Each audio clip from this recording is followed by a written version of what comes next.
Hello, everybody. Welcome to Roll for Good's Monster of the Week stream. I am going to be your creepy keeper for this evening, and I am joined by these wonderful players. My name is Sam Richardson. I can be found online at Laggardson on Blue Sky. That's Laggardson, or on my podcast, Pest Control, which is also a Monster of the Week show. So if you end up enjoying this, you should go give that a shot. But today, we are raising money for Roll for Good's partner charity, Game Therapy, which is a UK-based charity that offers therapeutic support for tabletop RPGs. They offer help to a wide range of people, including people in recovery from addiction, homelessness, neurodivergence, and many more issues. You can find out more about them at game-therapy.co.uk, and you should donate. There are going to be incentives to donating today, things that you can adjust in the world of the game. So if that's something that interests you, please do that. And also, you should donate because it's a great cause. And we'd love to see some money get raised for that charity. I believe Roll for Good currently has a £500 donation goal for this weekend. Let's see if we can blow past that. That would be amazing. You know, if we could raise some money for a good cause while playing some fun games and maybe getting a little spooky here. I think that would be great, personally. So I'm going to let my players introduce themselves and where they can be found. Toasty, let's start with you. Yep. So I'm Toasty, aka Taoist Dragon. You can find me on Blue Sky at Taoist Dragon and also on YouTube at Taoist Dragon. And I thought you were going to call us wonderful weirdos at first. You know, there's still time. There's still time. I mean, it's true. So. Henry, let's go to you next. Yeah. I am Henry. Online, I'm Ontarak. If you're following me on any platform, you should stop because it's not me. But I do stream on Twitch with Halfling Wizard Productions, and I'm on Station Zero with a podcast of Monster of the Week. But I also believe that you should just pay it forward. You never know how much your dollar or pound that you spend today might affect someone down the road. So you should absolutely, it might not feel like a lot to you, but it's going to feel like a lot to someone else. So yeah, absolutely. And last but not least, Nims, would you introduce yourself, please? Hi, my name's Nims. I am unfortunately ill at the moment, so I do apologize if I am at all off or if I get sleepy suddenly. It's because I'm on medication. You can find me in your nearest bog or other just like creepy sort of glade. Don't go looking for me. I might try and eat you. Yeah. Nims will find you. You don't need to worry about finding them. You found Nims. You've gone too far. You've gone too far. If you found Nims, you're in for a bad time. All right. So with those introductions out of the way, I am going to give a quick pitch for the game that we are about to play before we hop into it.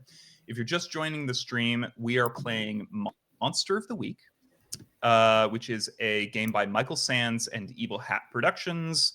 If you're looking for media references, it apes things like Supernatural or X-Files or Buffy the Vampire Slayer, things sort of the urban fantasy, monsters, cryptids, hunters chasing them down, that kind of thing.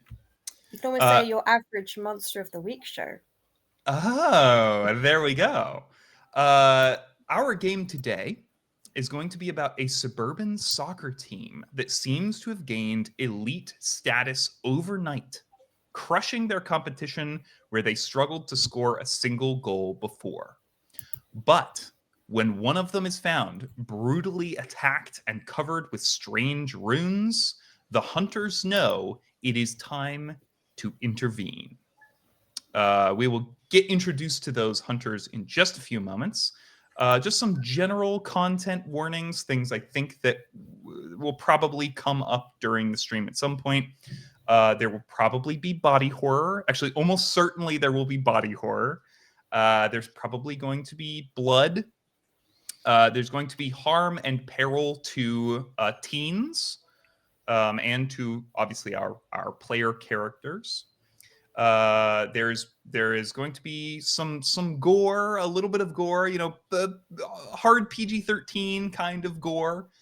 Let's see, and there may be some difficult family dynamics. Also teenage angst, teenage, you know, big feelings, all of that kind of stuff is stuff that definitely could come up. Hospital settings and burns, things like that, non-life-threatening burns.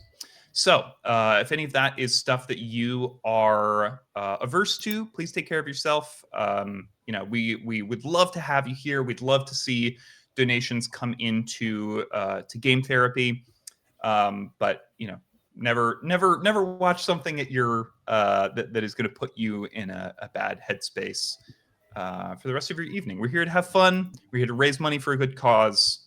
That is what we're here to do. So I think, does anybody have anything else before we hop into the game itself? Should Okay, we great. quickly explain how roles work, just so the audience yeah. knows? I think that's a great idea, and it gives me a perfect opportunity to talk about some incentives that you can get if you donate to game therapy. So the way roles work in Monster of the Week, it is a powered by the Apocalypse system, which means it is based off the game Apocalypse World. You are going to roll 2d6s, 2 6-sided dice. That is these guys here. And that is the only thing you're ever going to roll in the game. Each player has a series of stats that they are going to add to those rolls depending on what they roll. So, for instance, to manipulate someone, you're going to roll plus charm, which means you would roll those 2d6 and add or subtract your charm modifier.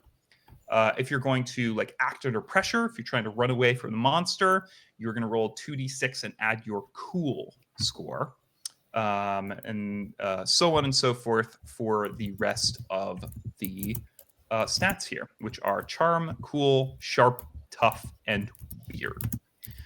There are some basic moves that everybody has access to within the system of Monster of the Week. Those are kick some ass, act under pressure, help out, investigate a mystery, manipulate someone, protect someone, and read a bad situation. There's also some like magic that most people have access to, though a few of my players have chosen to spec in a slightly different direction that we can get to when it comes up.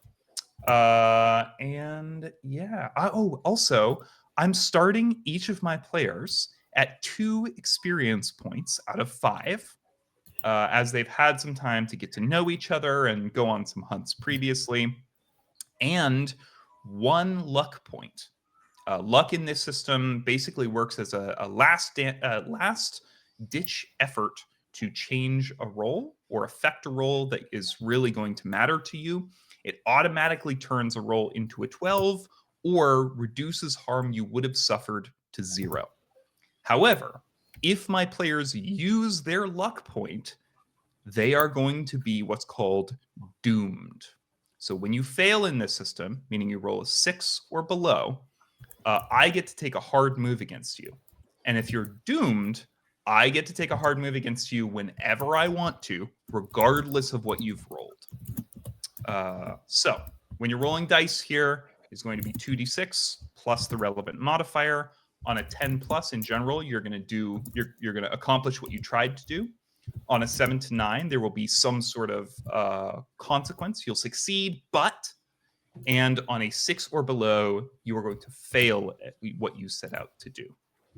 To that end, there are some incentives for donating to this cause here. The first is a +1 to a roll for one of the players. So that means you are going to give a +1 that the player can use on a roll coming up during the game to hopefully help push them into success.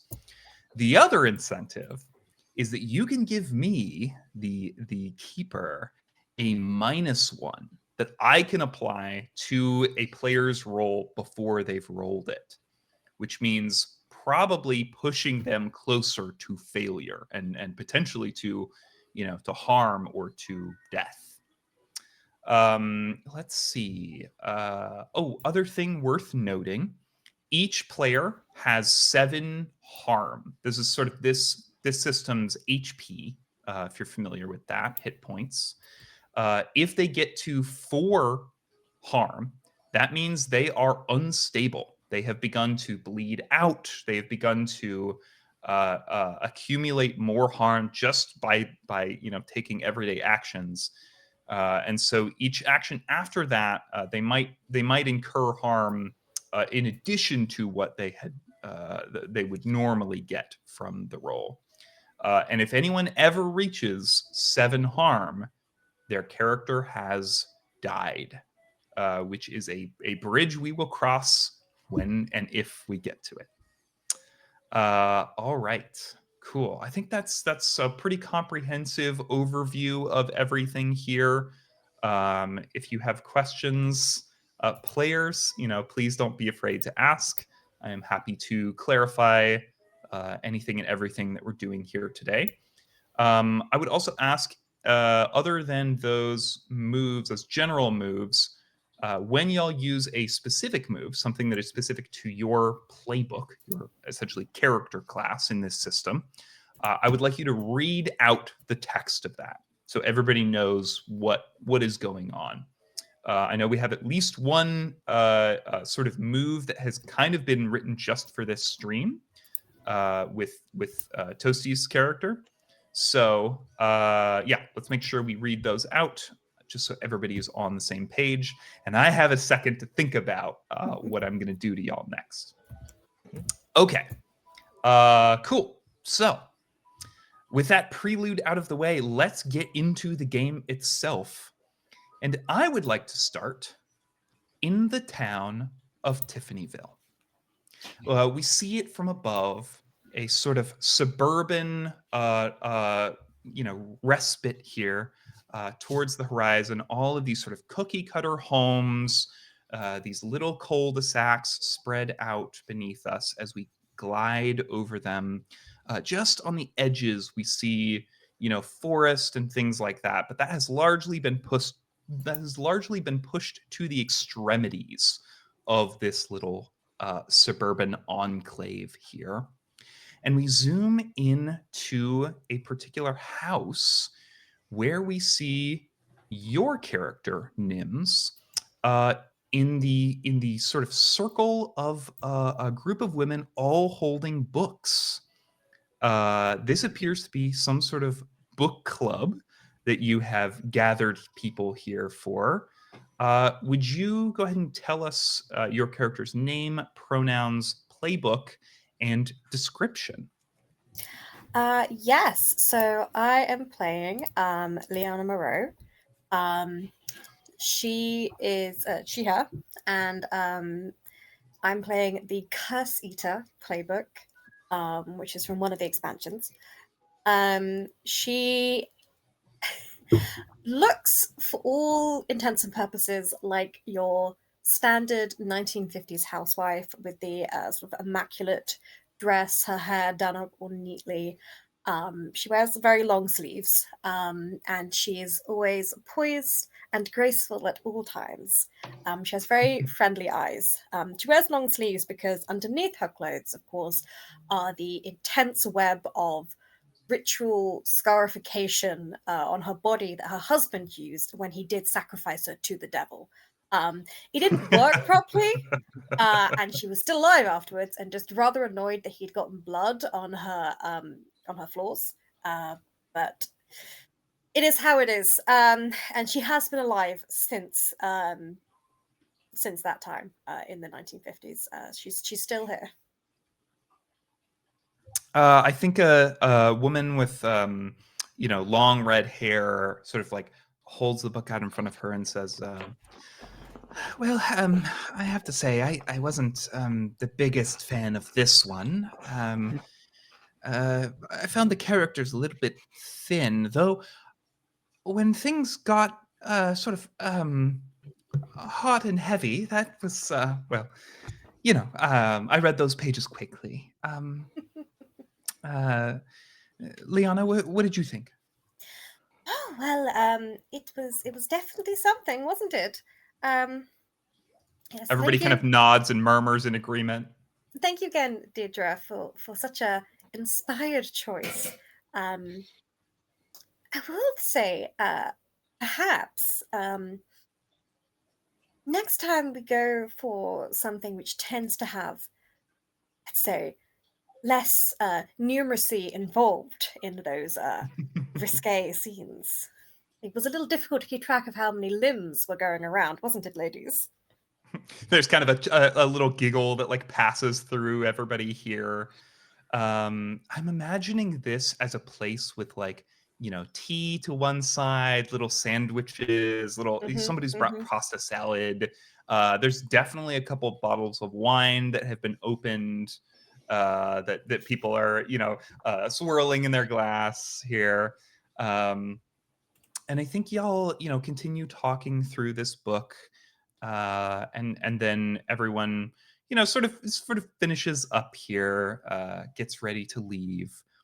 And you overhear some folks talking about something here, Nims. You overhear, let's see who it would be. It would probably be Miss Gloria Patel, who is, to be the local math teacher at the church, at the school. And she's sort of like chatting with a group of other women here, and she says, "Yes, she was supposed to be here, but her son has found himself in the hospital. I'm not sure if you've heard, but there was something. Well, I don't want to be salacious, but it seems he's not doing incredibly well. He was found sort of markings. To be honest, I didn't get all the details. That's just sort of what's been going around. Liana, do you approach this group, or are you kind of lingering on the outside here? What's the vibe? It would be rude to ask directly, and obviously Sure. the greatest sin you can do in this world is be at all rude or put anyone out in any minor way, be any kind of inconvenience.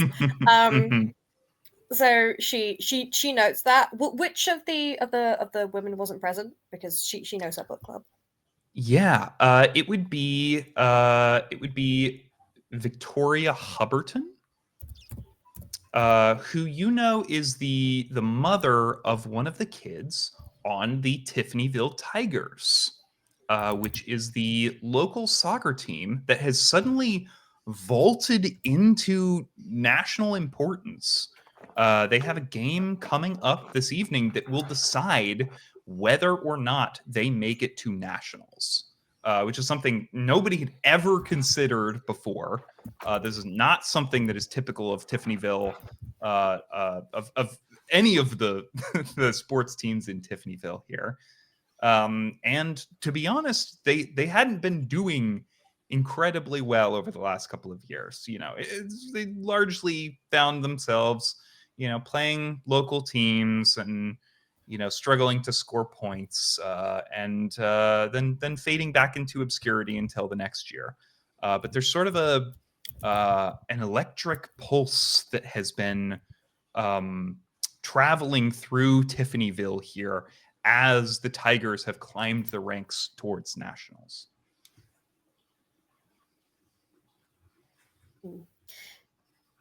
Leanna says, I have always been an enjoyer of football. The good football, the correct football.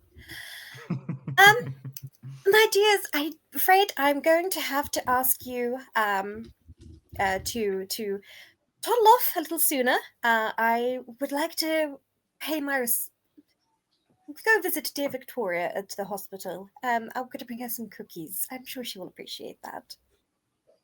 Awesome. And I think with that, we pull out of this little house back up above these suburbs and come down into Henry, your character's, I'm guessing, apartment? I think he lives, in an apartment like above a hardware store or something like Right. that. Yeah. Yeah, this is Kind like of- maybe, more towards the city from the suburbs here. Mhm. Do you want to tell us your character's name, pronouns, playbook, and description, please? For sure. Gabe is he's a farm league hockey player, and so he's pretty athletic. His playbook is the monstrous, and I chose not to take like a traditional monster like a vampire or something like that. But basically, Gabe has some mysterious powers that he came to kind of accidentally, and we'll discover those later on. But he's a pretty casual guy. He's in his early 20s. He's very affable, and I would think he likes to think he's popular, but I can't say if people genuinely like him or Sure. not. Sure. But he knows a lot of people. He chit chats with a lot of people. And his pronouns are he, him. And yeah, does that suffice?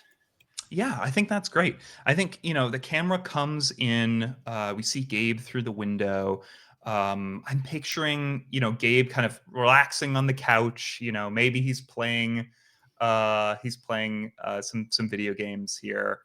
Looks like we just got our first donation. Nims, you are going to have a +1 to one of your next couple of rolls. And sorry, we got our second donation. Double. I am going to have my first -1 to use on one of you. So, Nims, I'm going to make a note here. You've got +1 for Liana to use at some point. And then my little keeper track here, I've got a -1 to use at some point. So let's keep that in mind. Again, those are only going to be able to be used before you roll. So make sure to call those out before you roll dice, if you would, please. All hail the god of chaos, a +1 and a -1. Yeah, seriously. Balancing the scales, keeping everything even. If you're just joining us, you too can affect the way this story goes by donating to Game Therapy, which is a UK-based charity that offers therapeutic support for tabletop RPGs, helping people struggling with addiction, homelessness, and neurodivergence. So great cause, and a great way to affect these characters. So as I was saying, Gabe, I think you are kind of like, chilling on the couch here. There's a playing some video game here. What do you think Gabe is playing? I don't play a lot of video games, so I'm going to go off of what my wife is playing currently, is Stardew Sure. Valley. So he's hell yeah. he's Chill, building he's in some for chill houses. time. Yeah. He's on to the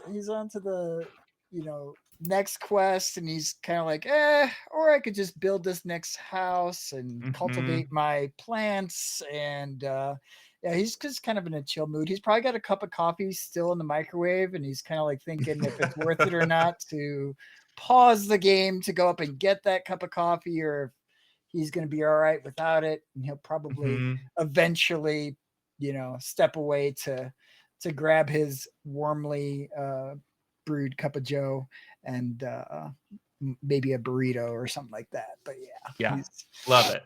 Yeah. You know, I think we see your hockey stick mounted up on the wall. Maybe there's like a framed photo of you and your high school team. Yep. You know, probably like the nicest thing that is hanging on the wall alongside some you know, sort of ratty band posters and stuff like that.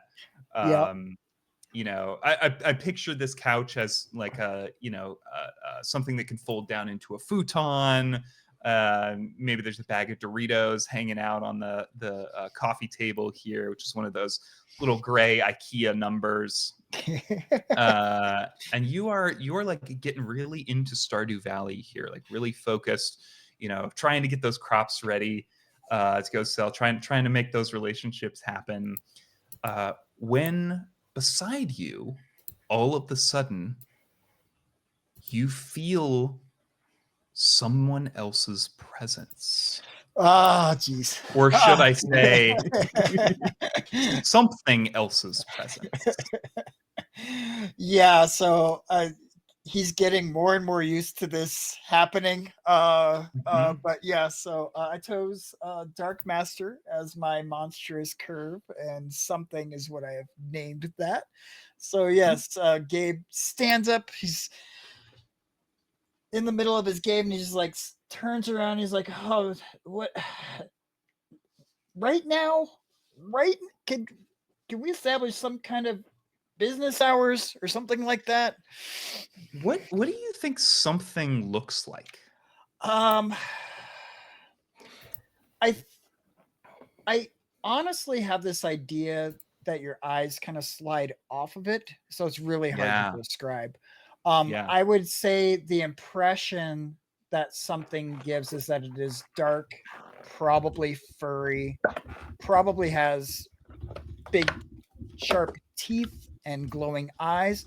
But I think if Gabe were pressed to try and describe it past that point, he would not really know what to say.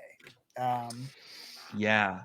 Then I think, you know, I think the way we see this thing is in the abstract, right? Mhm. We see the camera sees a little bit of slobber just kind of like leak from the edge of a mouth and, you know, land on the couch beside you. We feel its weight on this futon, the indentation that it is making. We see sort of the, you know, the shadow that has been cast across half of your face as it blocks some of the light from the window. Mhm. And it turns to you and says, "Gabe, I have another job." Okay, proceed.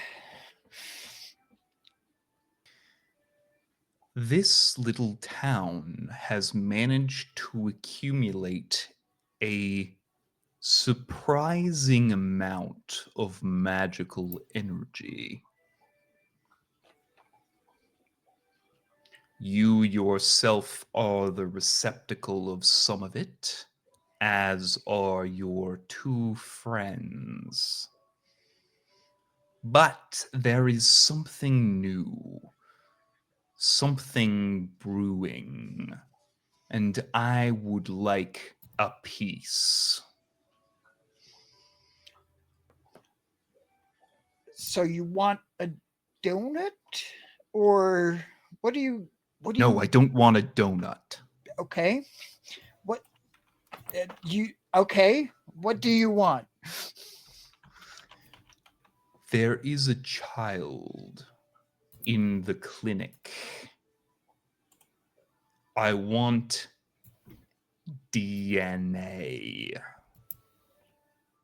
from him and his team.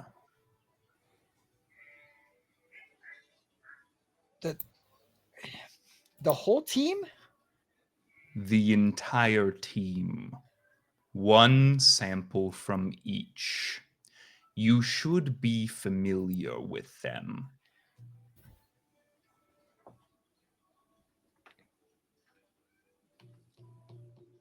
I don't think Gabe has learned what happens if he says no. Yeah. So I think Okay, so when you say DNA, can you like a blood sample? Would that work? Or what exactly are you asking for? A blood sample is fine, as is a lock of hair, a clipping of toenail, anything that would provide me access.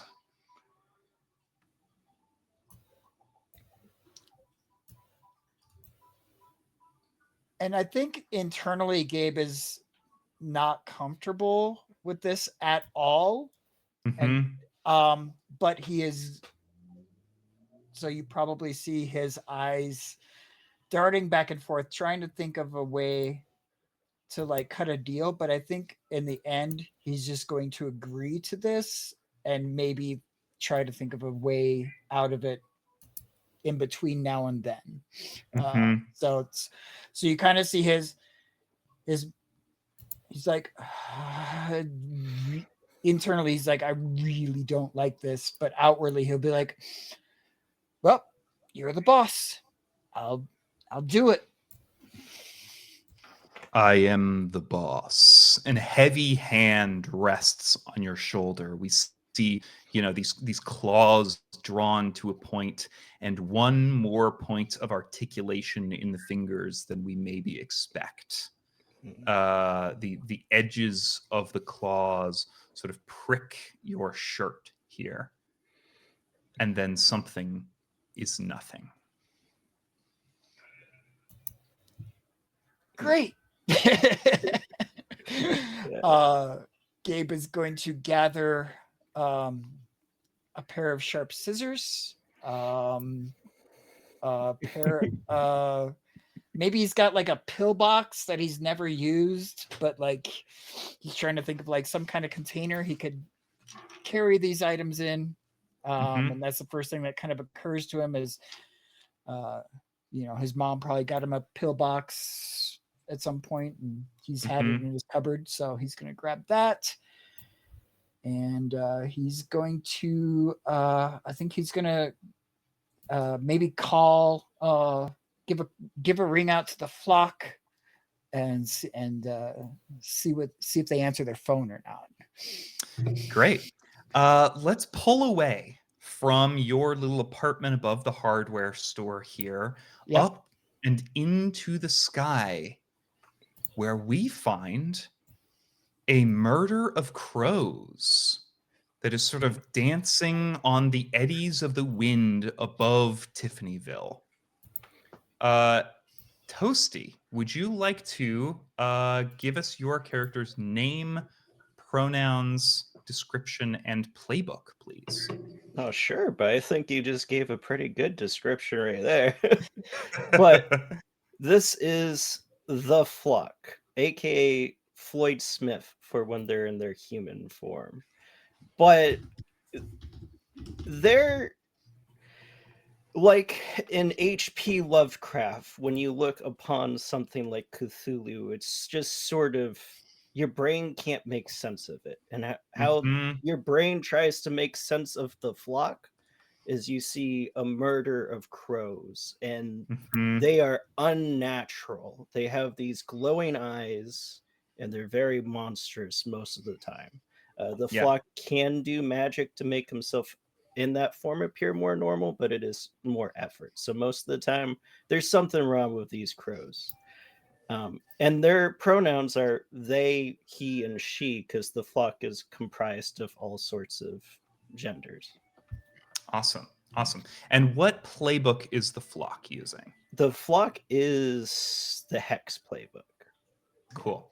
Which means you are going to have access to some special magic that we will get to the first time it comes up.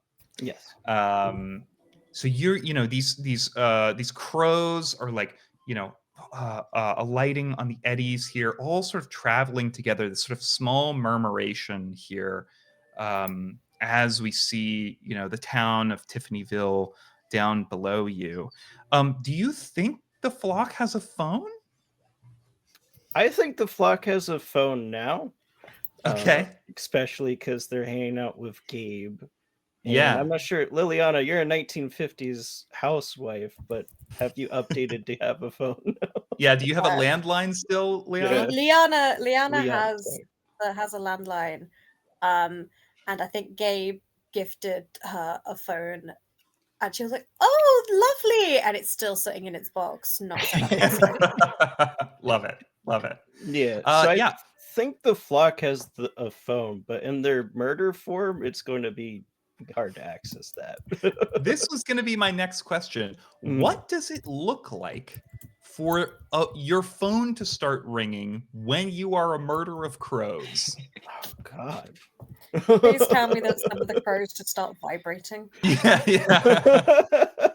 They open their mouths. We hear a cell phone. Doo, doo, doo, doo, doo, Yeah. doo, doo.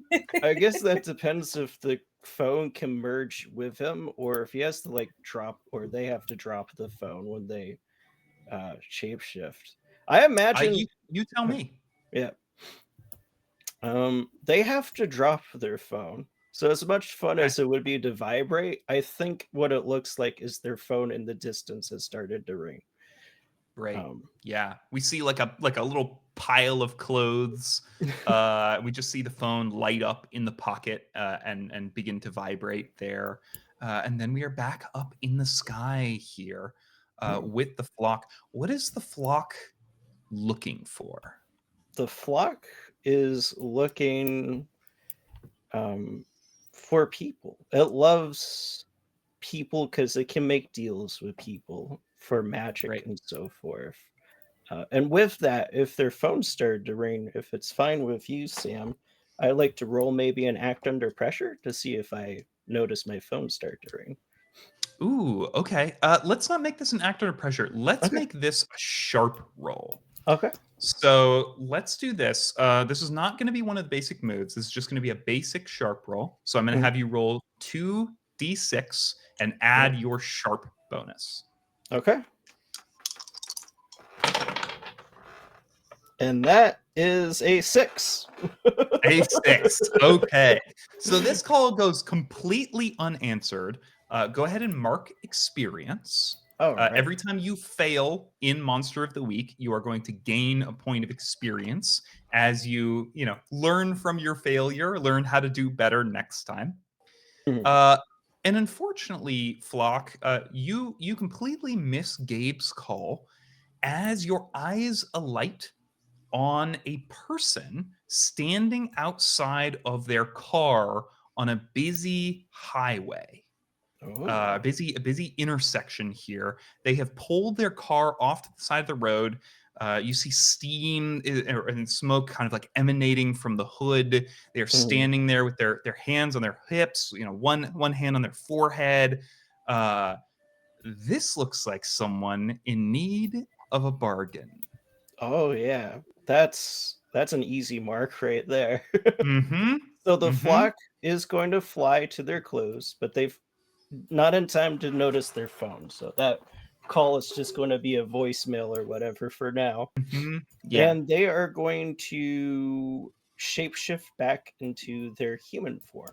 So to describe the human form real quick, I drew a lot of inspiration from Igor from the Persona series, if people are familiar with that.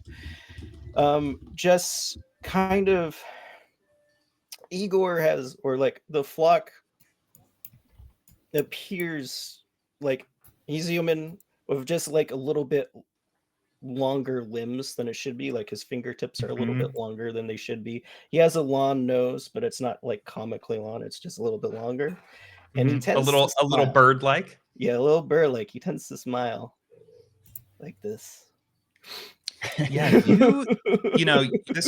this murder of crows lands and almost like scoops like into the clothes that you have set down at a local gas station or something like that, like around the side. They just like fly down into the clothes, and then standing up is this human version of the flock. And now to turn back into the flock, we will definitely need to see a roll. But I'm going to let you get away with turning into your human form here for now, because you have a little while to make sure it looks and acts right. Yeah, and just to add, because this is an important detail for Yeah. later, the flock grabbed a talisman when they swooped into their clothes. So now they're wearing this necklace that looks like has like this raven feather, like I'm trying to blank on words. It's not an actual raven feather, but it's like this metal thing that looks like a raven's feather. Yeah. I love And- it. Yeah, we see a crow kind of like swoop through this necklace, and then when you are standing here, we see it hanging from around your neck. The flock, you quickly make your way down the road at a casual pace here to where this person is sort of standing, hands on their forehead. You see they're talking on somebody on speaker on their phone, some insurance or something, going, no, okay, you don't understand. I have to get to this meeting. I have to. It is so important that I make it to this meeting. I cannot even explain to you. My job is on the line here. Can you get anybody here quicker? I cannot wait an hour. Okay, so what they're does the currently flock on the do as phone. they approach here? Yeah, the flock has since learned that it is rude to interrupt people when they're on the phone. So they're just going to stand in front of this person and wait for their opportunity to talk to them. Just like, I think this person kind of like looks up, gives you a strange glance, goes back to their conversation on the phone, then like gives you another glance, like why are you still here? Okay, and kind of back to their phone. You can tell they're distracted, and they go, okay, all right, I'm gonna call you back. And you see them hang up, and they turn to you and say, "Can I help you, buddy?" I think I can help you, rather. How about I can get you to your meeting? I just need... You got a tow truck or something? I have something better. But from you, I'll need one secret. How does that sound? Well, it's a lot better than that insurance company. What are you talking about? A secret? And then the Are you pact will like a be mechanic or forged. something? What's the deal here? Of sorts. I'm okay. Hang on. Let's pause. I'm Jimmy. Everybody calls me Wheels. Jimmy Thornton. You can call me Floyd, Jimmy Wheels. Floyd. Okay. Nice to meet you. So you're a mechanic. Yes. Okay. And if I tell you a secret, that's gonna pay for this? Yes, I will fix your car for one secret. Flock, I think I'm gonna need you to roll manipulate someone. I think that's appropriate, Sam. So manipulate someone is one of the primary monster of the week moves. This is a move that everybody has access to, and it says when you give an NPC a reason, once you have given them a reason, tell them what you want them to do and roll plus charm. For a normal person on a 10 plus, they'll do it for the reason you gave them. If you ask too much, they'll tell you the minimum it would take for them to do it, or if there's no way they'd do it. On a 7 to 9, they'll do it, but only if you do something for them right now to show that you mean it. If you ask too much, they'll tell you what, if anything, it would take for them to do it. And on a failure, I get to take a hard move. So go ahead and give me a roll here, Flock. And you wouldn't believe it, but the flock actually has +1 charm. Oh, okay. Well, a little charming, this murder of crows. Yeah. Oh my god, that is a 12.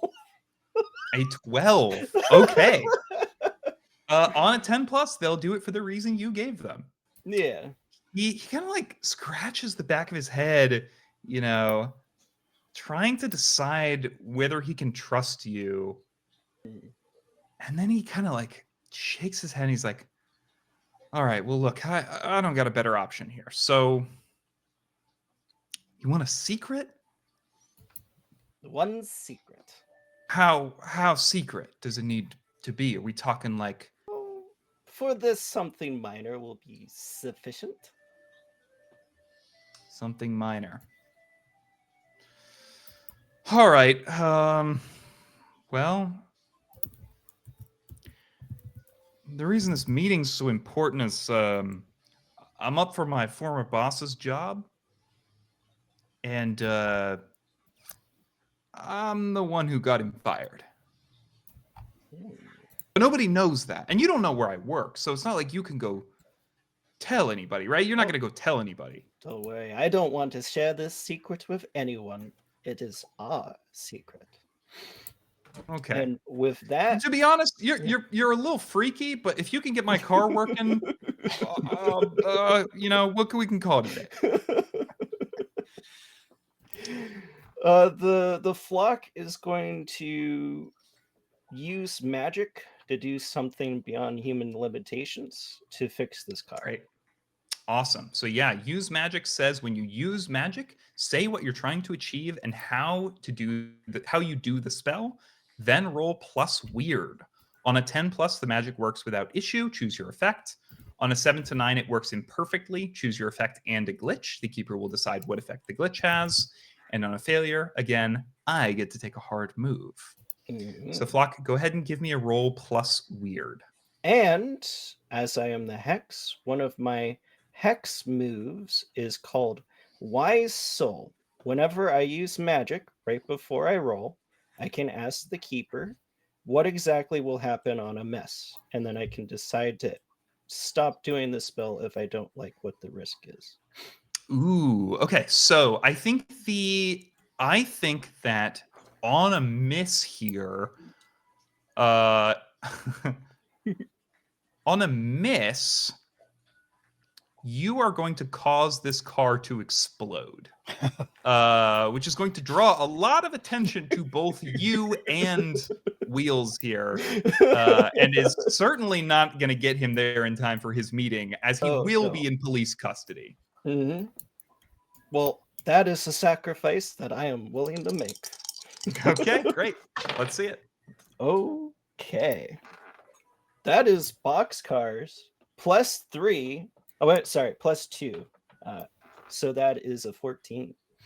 14. Okay. No problem. You do this with no issue. What does it look like? I picture this as kind of like it's a big SUV. There are like a spinning hubcaps on it. It's got a custom license plate. And like dice hanging in the over the rear view mirror here. But there's smoke and steam just kind of like belching from the hood. What does it look like for the flock to do magic and to get this car working again? And yeah, just real quick, in this world, magic isn't known, right? Magic. It is not known. Yeah, nobody knows about magic except y'all and any other people who keep it on the down low that you might meet.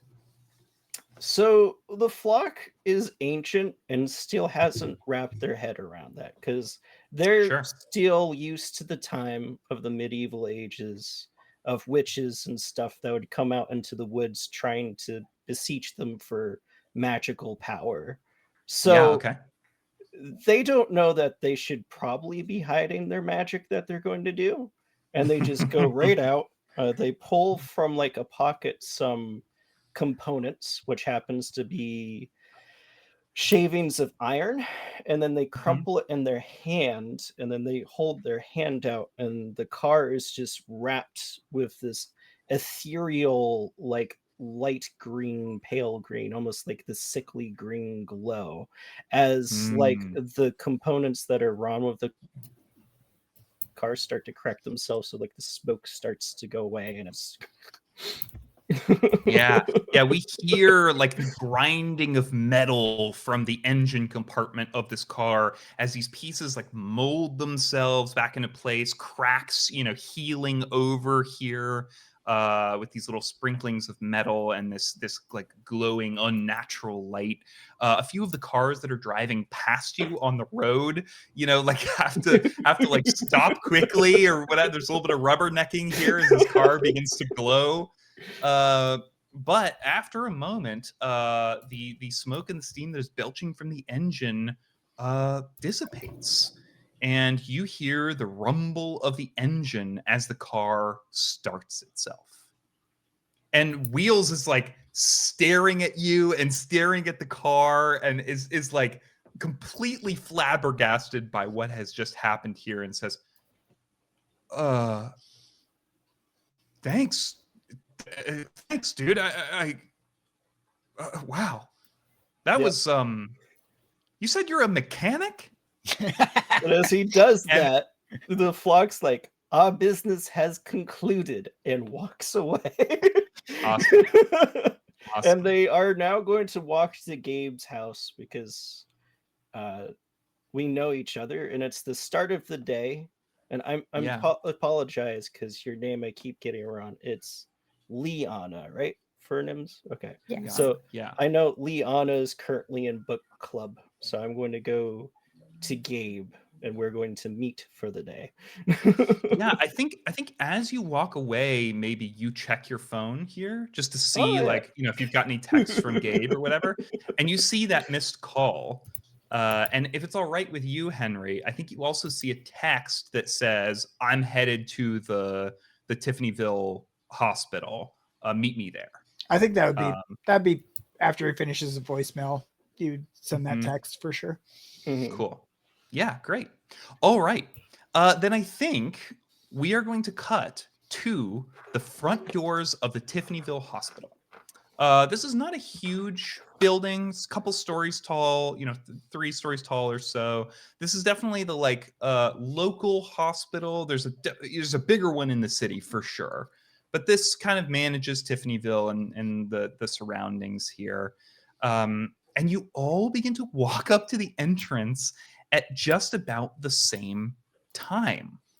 Liana, you see the flock now in, Floyd Smith human form here, and you see your nephew Gabe, who also appears to be walking up holding some sort of like bag or something that he is going to use to collect these materials. Liana's got Sorry, a go ahead. basket which is full of cookies. Excellent. Oh, Gabe, hello. Oh, it's lovely to see you. Yeah, and Gabe doesn't have just a bag. He has a full-on hockey bag. So I don't know if you've seen one of those. Yes. There is a very specific reason that Gabe always carries a hockey bag, which will probably become apparent later. But yeah, Harry, he, his hockey. Yeah. yes, he has. Mhm. He always has his hockey gear, 100% of the time. Excellent. So, He's but ready yeah. for a game at a moment's notice. Yes, yeah, we can play puck on the ceiling of, or the, what is that called? The roof of the hospital Uh-huh. now if you want. What time is it now? Game time. That's right. But he sees Liana and he's kind of like, you probably see him go from like muttering to himself, so like, oh, Auntie Liana, what are you doing here? Oh well, one of my members of my book club, Victoria, she's here with her son, so I thought I'd pop by and give some cookies. Oh, Flock, you're here too. Hello, darling. Greetings, Liana and Gabe. How are you Floyd. both doing? Gabe, dear, have you made sure to put arnica on those bruises you got from the ghost incident? Oh yes, definitely. I'm sorry. What was the question? Something about ghosts. Why not? Why don't we go see Victoria? I assume you're here for a similar reason? Me? I'm here with Gabe. Yeah, I'm here to check on there would I have known about that? Probably, maybe not. I don't think you've necessarily known about the injury here. Okay. But I do think you know this team, Gabe, Yeah. because you are the assistant coach to the Tiffanyville Tigers. No one has alerted you of the injury to one of its players yet. But when something mentioned that you would know the team, I think it clicked in Gabe's head who that team probably is. Okay. So you don't know which player it is, but you definitely know these players. Okay. Yeah. And like all I know at the moment right now is that you're going to the hospital, right? That's all Yeah, you because I correct. sent you that text. Yeah, I'm here at the Mhm. hospital. So yeah. I don't know why I'm here, but Gabe's here, so I'm here. Yeah. I heard one of the players got hurt. That was in the hospital, and I was coming to check on them. So I'm assuming is that lady's daughter that you're talking about, or son that you're talking about? Victoria Happerton's Oh, son, I okay. believe, yes. Oh, okay. Yeah, Gabe, you would definitely know Victoria Hubberton's son is named Chase. He is a slightly chubby boy in his mid-teens with sort of short, light blonde hair. And he is the Tiffanyville Tigers goalie. Super. Okay. Yep. As we go into the hospital, Leanna will lower her voice and say, apparently he was found with lots of strange writing on him. Oh no. Chase? Hmm. Mm-hmm. Perhaps arcane. We can't say. It could just be teenagers writing obscene language onto him, but we'll find out, won't we? Yes, Yeah, they were getting a little nutty with the Sharpie the other day, but I probably not something that would send you to the hospital. yes. As you all sweep into the hospital here, you are almost immediately met by, there's a couple of members of security that are just kind of like watching things, making sure nothing bad happens here. And there is a woman behind the front desk, a nurse here who is typing away at her computer as you approach. She looks up at all of you and says, "Oh, here to see someone?" Yes, we're here to see the Hubbertons. I believe Chase. The Hubbertons. Yes. Are you family or? I'm one of his coaches, and yes, they're this is friends his of mine. coach. So they gave me a ride here. We just wanted to see how he was doing and check up on him if we could. We're with Gabe. I'm a friend of his mother's. I think you see some hesitation in this woman's eyes. Liana, since you seem to be kind of leading this pack, I'm going to need a manipulate someone from you. Ooh. So again, manipulate someone is 2d6 plus your charm modifier. Yeah. Mm-hmm. Do I want to use my +1? Let's use my +1. Thank you, dear audience. Hell yeah. Which is good, because that +1 makes it a 7.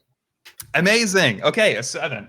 Awesome. On a 7 to 9, they are going to let you pass, but only if you give them a reason right now to show that you mean it. So I think, what does Liana do here? I think this woman is looking skeptical. What do you do to convince her? I'll open the basket and show off the various cookies and say, I see, I bought cookies for her and her son. Would you like one yourself? Yeah, I think you see her like kind of eyes dart around here. She looks if anyone is watching, and then she says, yes, please. And she reaches in and grabs one. And she says, room 31G. It's on the 3rd floor. Thank you so much. And you all set off for room 31G. You make it to this bank of elevators here, head on up. And as you do, as you arrive on the 3rd floor here, you see what appears to be like a police detective who is leaving the room, like currently shutting the door to 31G, and is beginning to walk down the hallway towards you, apparently leaving. He's a black man, short hair, sort of a modest beard here, tightly trimmed to his face, and he is like shaking his head as he makes his way towards the elevators. Yeah. Oh, hello there, officer. Oh, hey, sorry, Liana, right? Yes, I'm so glad you remembered from the bake sale. From the bake sale, that's right. Okay, yeah. What are you doing here? Just here to see poor Victoria and her little one. Is everything all right as we come out of the room? Well, I'm not really supposed to talk about ongoing investigations. Oh, this is an investigation. I thought he just got a little roughed up, is all. Well, he kind of like, glances back, says, lowers his voice, says, Chase got himself beat up pretty bad.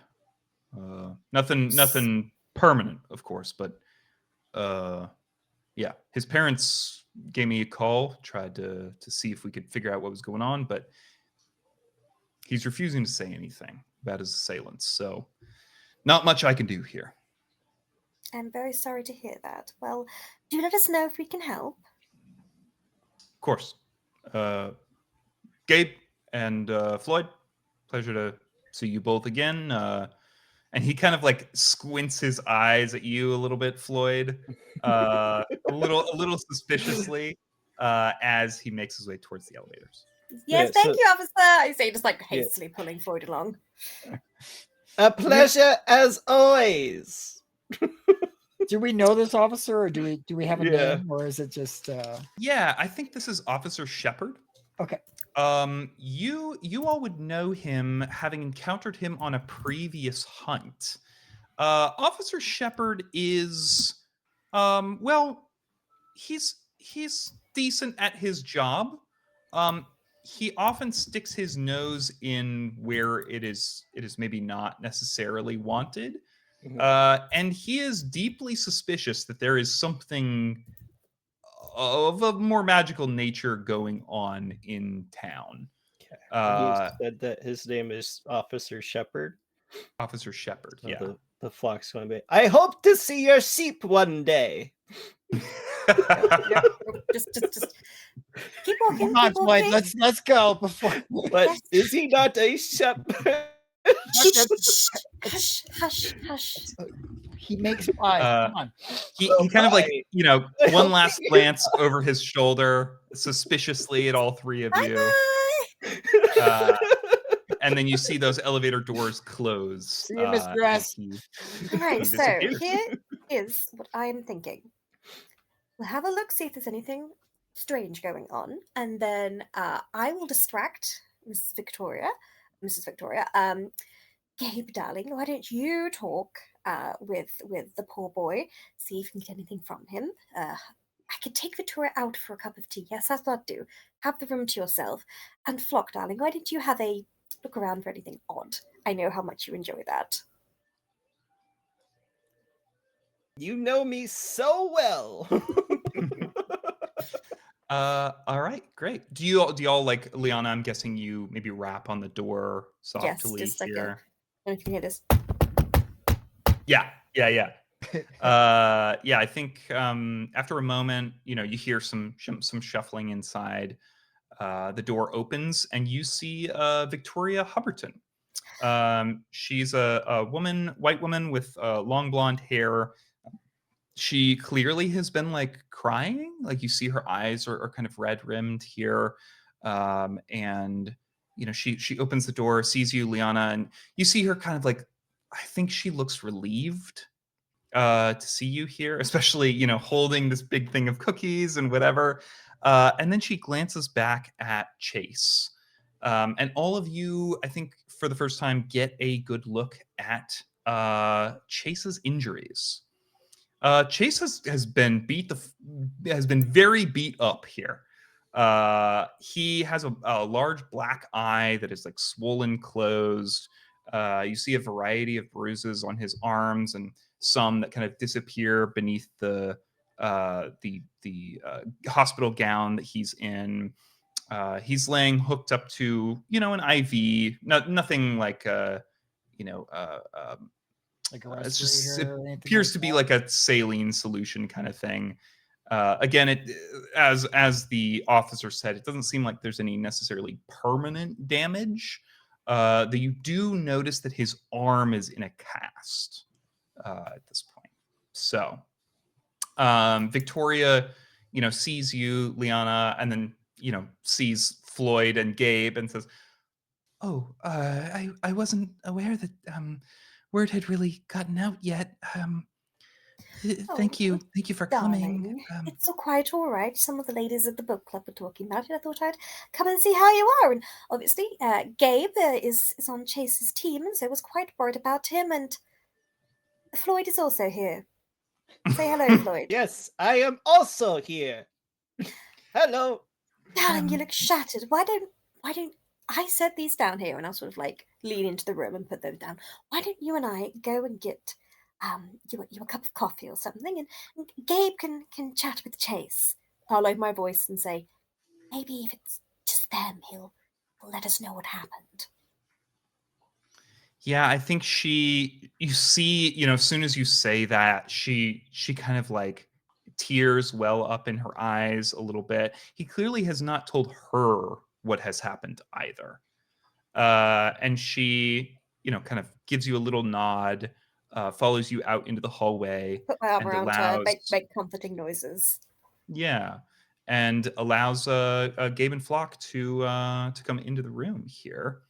I think y'all, shut the door behind you, and Liana will come back to you and Victoria. Gabe and Floyd, for the moment. You two walk into this room and close the door behind you, and Chase is kind of like, staring at you both a little, he looks tired. He's been up for a long time. It seems like getting kind of poked and prodded by the doctors, making sure that nothing is gonna cause him any permanent damage here. Getting his arm in a cast. He's in here for observation for the next little while. It seems like, but he seems reluctant to be here, and even more reluctant to really get deep into a conversation with anyone. I think, you see that kind of classic teenage gleam in his eyes of like stubbornness, a desire to keep his life to himself. What do you do here? I think Gabe kind of like can't help himself. He kind of rushes over, and then he's kind of reading the room a bit as he does, and he's gonna make kind of an offhanded joke because he knows that Chase is kind of into Pokemon, even though he won't admit it. Yeah. Sure. So he's like, so I know, Chase, that we talked about how you got to catch them all, but we weren't talking about cars when we were doing that. So, yeah, sometimes it's all right to let things go. And I just want to see how you're doing, buddy. It sounds like you had quite an event. Are you all right? And he's gonna. It sounds stupid, but he's like trying to start from ground zero as opposed to starting from ground 3 or whatever. Mm-hmm. Yeah, I think you see Chase kind of like crack a little bit of a smile and say, "Yeah, thanks, Coach. Yeah, I told you not to tell anybody about the Pokemon stuff." Yeah, Floyd's weird anyways. He's not going to remember any of this stuff. Chase kind of looks up at you, Floyd. About the Pokemon. Yeah, it's Pokemon. It's Pokemon. Hi, I'm Chase. Gabe's Mike. Well, is one of the coaches. I don't know why everybody's making such a big deal about this. It's not that big a deal. I've just got, I just fell. Where did you fall at? It just kind of the steps at the school. I fell. That's where I fell. Okay. And you broke your arm, or how did you? Were you in a fight, or was anybody with you? No, not in a fight. His answer clearly a little too quick. Yeah. Yeah. Also, just because like when I entered here, I thought that maybe there was like he got scratched up or something. Are there any like sort of like scratches on his body then? I think now would be a great time for an investigate a mystery roll. Yeah, because the flock would be looking for that and perhaps any sort of like ritualistic iconography at this point. Mm-hmm. Yeah, cool. Go ahead and give me investigate a mystery, which is plus sharp. Plus sharp. And if I need to possibly help out by distracting Chase, I would like to do that. You Great. can't help me because I rolled a 5. Oh, A 5. Alrighty. So, just as a reminder for our listeners here, you can help the players and or hinder the players if you would like to by making a donation to Game Therapy, which is a UK-based charity that offers therapeutic support for tabletop RPGs. They help people in recovery from addiction, homelessness, neurodivergence, and other struggles that they might be going through. You can find a link to donate down in the Twitch description here, and that could give you could give the players. You are welcome to give the players a +1 that they can use on their an upcoming roll, or you can give me a -1 to use at my discretion to maybe make sure they fail something fun. I have good news So, though. I'm 1 away from what's that? leveling up. Okay, there we go. 4 out of 5 experience. Hell yeah. All right, so Flock, you begin to kind of like examine things here, like look around a little bit. And I think you do find some arcane symbols, just the edges of them. Chase has this hospital gown on, but I think you see on his arms kind of pieces of them that look like little burns in his skin. Oh, okay. Looks like kind of raised and red a little bit here. And you start to actually recognize them.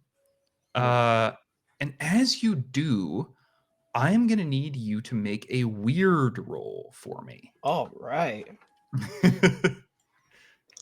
Remember when I said we're wonderful weirdos? At least I'm weird. Oh, baby, that is a 12. That is a 12. Okay. You feel these runes attempting to like claw their way into your brain through your eyes. As you observe them here, it is as though the runes feel your gaze on them, and they are trying to crawl into your brain. With a 12 here, Flock, you feel that kind of pressure, those kind of hooks beginning to dig in, and you quickly avert your gaze. But you know if you were to examine them any longer, that they would take root. Okay. Do I have a feeling? Well, they're trying to get into my mind, so do I have like a feeling of like it's trying to take control of me? Like a domination kind of a spell or something? It's not a domination. It's like they want something from you. It's like they're trying to pull something out of you, But you don't get a good sense of like what else they can do, and you're not sure whether these runes will do that to everybody or whether this is something, whether they recognized you in particular. Gotcha. I think you have to avert your gaze quickly enough that you Mhm. can't get a good sense of that yet. Let's see. Could I use magic to do a thing beyond human limitations to telepathically communicate that with Gabe? So I don't say it out loud to alert the kid in the room. Yeah, sure. Go ahead and give me a use magic roll. Okay. Oh, what will happen if I fail this? Thanks to my wise soul. If you fail this, Chase will hear it in his head too. Gotcha. That's still worth it. That is a 8. Yeah, so 6 plus 2. Yeah. An 8. Okay, wonderful. So with use magic on a 7 to 9, you are going to pick a glitch as well. Those glitches are: the effect is weakened, the effect is of short duration, you take 1 harm, ignore armor, the magic draws immediate unwelcome attention, or it has a problematic side effect. And I think in this case, I'm going to say you cannot do the effect is of short duration, because I think that is kind of inherent to what you're trying to do anyway. Gotcha.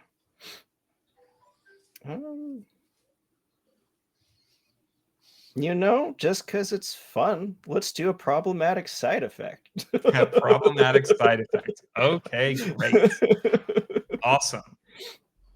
Flock, you feel your tongue go numb as you start to do this. Oh, And you realize sorry. you can know. Oh, sorry. Go ahead. Yeah, I don't mean to interrupt, but it's another move of the hex is whenever you. I guess maybe it's if you mess. The backlash can never directly. So that's the bad luck charm. Whenever you use magic and mess, the backlash never affects you directly. But this isn't quite a mess. So yeah, I think let's save that for a big miss here. Yeah. But worth mentioning here. I think you feel in this moment as you cast this spell, you feel your tongue go numb, and you realize, Flock, that at least for the next little while, the only way you can communicate is via telepathy. Okay. You can no longer communicate with anyone verbally, at least for the next little while. That's probably for the best because I keep making people suspicious of us. So what does Gabe hear in his head? So Gabe hears in his head, be careful examining the boy. There's ritual or iconography carved into him, magic in nature. Staring too long has a potential magical effect. So just be careful. Gabe's gonna whiplash, like, and the Flock's just there, like, because their tongues. He's gonna say, "Hey, Lloyd, why don't you go get some Jello or something?" All right, and you hear in your mind, acknowledged. Floyd leaves the room. Floyd just turns on their heel, walks out of the room. Awesome. Yeah, Gabe. So now it is just you and Chase here, and Chase is I think having trouble meeting your eyes a little. Yeah, I think I'm just gonna. I don't think I'm gonna even try to meet his eyes. I think Gabe's gonna start out with a secret of his own. Something that happened on one of the hunts that we had with a ghost or something like that. He's just gonna be like, so this is gonna sound pretty wild, dude. But my friends and I, well, I don't know if they're really friends, but the people I hang out with, we were in this house, and we were trying to. Okay, this is gonna sound nutty, but hang with me. I've got a place I'm going to.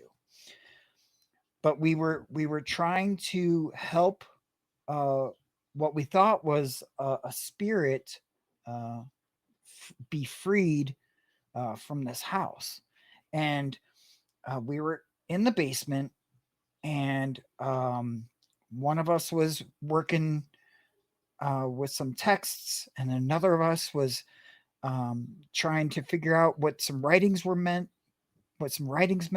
and out of nowhere, I saw this like whirling vision of some angry spirit coming at me, and I wasn't sure what to do, and it kind of flew through me.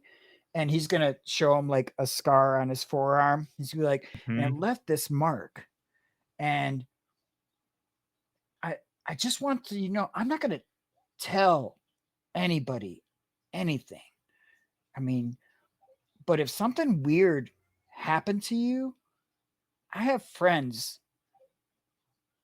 I don't know if I call them friends. I have people I hang out with that would maybe be able to help you solve that or figure that out. If that's something you could tell me, I swear to God, I will not tell your mom.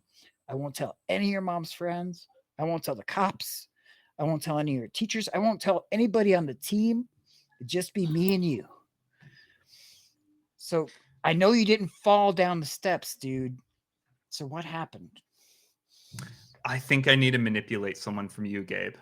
That's good. I got a -1 at that, so this should go pretty awesome. And the clock hit too because you said, "Get out of here." Oh, the Yeah. clock is left.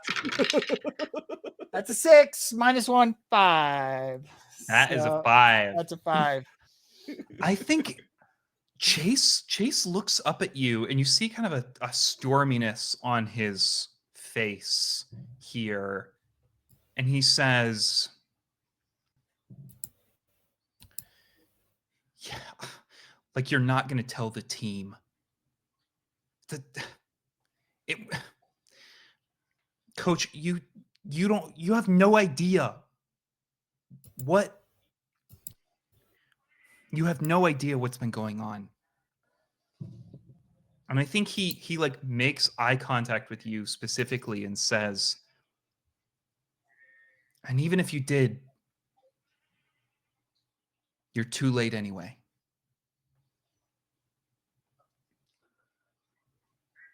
Gabe's gonna shake his head. He's just gonna. I know how it is, man. I know you've got a lot of stuff going on, but if there's something real, something problematic, you can't take that all on yourself. I know you probably don't like me very much, and you probably make fun of me after I leave or whatever, and I don't care. I just want to help you guys win games, but I also want to help you like in general. Is there anything I could do that would make you believe that I wouldn't rat you out? You see his eyes again kind of downcast here. He opens his mouth to start to say something, and there is a deep, resonant knock at the door.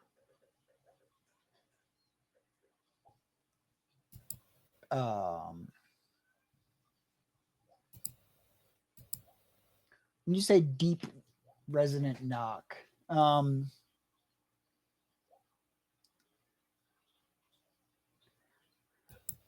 I think at first Gabe's, at least to start, Gabe's just gonna be like, "They can wait." What were you gonna say?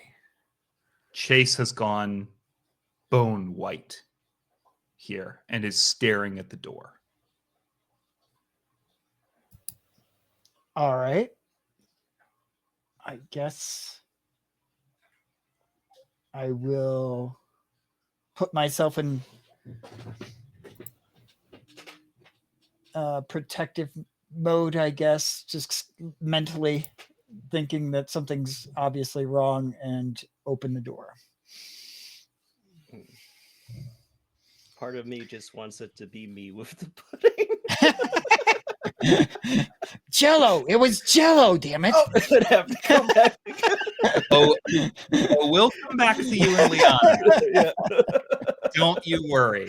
Oh. But unfortunately, it is not Flock or Liana standing on the other side of the door. Instead, as you pull open the door, Gabe, the lights in the hallway flicker. And standing in front of you is a misshapen creature of sorts. It looks as though it were made of dripping wax, but the smell is like that of a slaughterhouse. You can see kind of like red features. This kind of like slimy, dripping red has left a trail down the hallway from the elevators, and it stares at you with two vacant hollows where its eyes should be. I don't think there's a whole lot of hesitation for Gabe in this moment. I don't see. He would try to force this thing either a way out, or if he needs to get physical, he would get physical. But he's doing whatever he can to not let this thing in the room. Great. Then as you prepare to bar the room from this misshapen creature, this bloody, hollow-socketed creature, we are going to take our break. All right. We will be back in 10 minutes. Thank you all for watching. Please go donate to Game Therapy. It is an excellent charity. We are trying to hit £500 over the course of this weekend. We would love your support here. And you can get some bonuses that affect our game directly by donating. So you can find that link in the Twitch description. We will see you back here in 10 minutes where we will follow up with Liana and the Flock. Goodbye, folks. See you in 10.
Welcome back, everybody, to Roll for Good's Monster of the Week game. I am your keeper, Sam, and I'm playing with these wonderful players. We have Toasty playing the Flock, who's using the Hex playbook. We have Henry playing Gabe the Monstrous. And we have Nims playing Liana the Curse Eater. So far, our players have convened at a local hospital to investigate a member of a soccer team that appears to be doing really well over the last couple of weeks, whereas they were struggling to land a single goal before.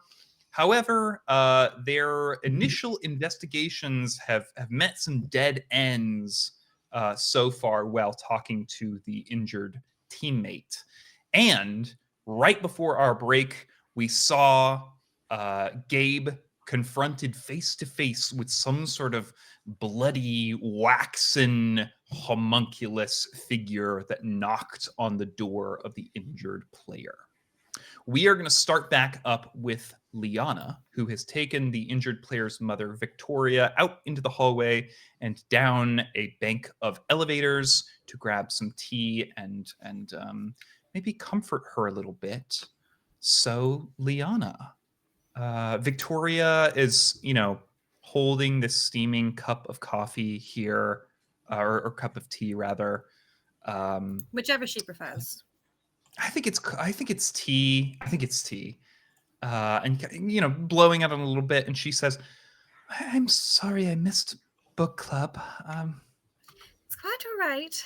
Did you read the book in the end? Oh yes. Yeah. It was all right. No, it wasn't very good. It wasn't very good. I'm hoping Dedra picks something else next time it's her turn. Who did you decide who's picking next? I believe it's Olivia. Oh, Olivia always has good ideas. Oh, Yes. all right. Well, did you decide on the book? No, she's going to email us. Oh, all right. Okay. I'll keep an eye out for. And you see that, that for a moment, that weight had kind of lifted off of her, and you see it resettle on her shoulders now. She says, "Assuming we're out of the hospital by then." I'm sure young Chase will be bright as rain soon. So, what happened? Did he come home like this, or did someone find him? He came home like this, and Liana, he won't tell us anything. He won't tell us anything.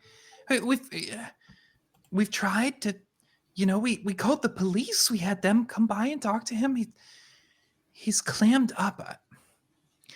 I'm worried it has something to do with the team. He's been so focused on the game, the upcoming game, getting to nationals, and they've been doing so well. The Tigers, the Tiffanyville Tigers. It's a lot of pressure. I'm worried that. I don't know. I'm just worried about him. Well, I'm sorry. I don't have my own children, so but I have got my nieces and nephews like Gabe, so I know that you are doing a good job. What you're doing to protect him, to look after him, you're doing so well, Victoria. And if you need anything from any of us, feel free to reach out. But as well, I'm sure it's nothing to worry about. Yeah. I suppose you're probably right. It's difficult, since his dad left, and I've just been doing this all on my own. Well, they say it takes a village. You have to let the village help sometimes. She kind of looks up, and I think you see a look of real appreciation in this moment that you would come at all, that you would bring cookies, and now that you would give her a little bit of respite, from it all, just a little bit of human connection here. And she says, "Thanks, Liana. I'm looking forward to the next book club." We look forward to having you there. You drink your tea. I'll just pop out for a moment. You turn, and as you do, you see the flock coming out of the bank of elevators. I'll stop him before they can get into the room with her. Just close the door and say, Flock, hello, dear. How's it all going up there? And I still can't talk, can I? You cannot. You still can only communicate telepathically. So you hear in your mind, can't talk now. Spell went wrong. Of course it did. Yes, something strange with the boy. They have burn marks that when I tried to examine, I felt magic trying to claw at my mind. Interesting. I was just... Oh, sorry. No, please continue. I was just going to get pudding and do some divination rituals to see if I can figure out what. Well, would you like help with some of those divination rituals? You know how much I love working on that sort of thing. Yes, and getting pudding, because I can't talk to get pudding. I will assist you in getting pudding. Good question. What was the spell attempting to achieve? I am trying to determine that. I don't quite know, but it was clawing at my mind. I see. Not pleasant. Well, it's a good one to have, though, of course, if you do need to talk to someone covertly, there is this thing called writing a note. It's entirely silent. Yes. There's not quite any verbalization or magic. Do you have paper? I don't have paper. I always carry paper, dear. Can I have some paper? Yes, she'll reach into her bag, move the gun to one side, and take out a little notepad and a pen and just hand it to him. I am adding paper to my inventory. Do it.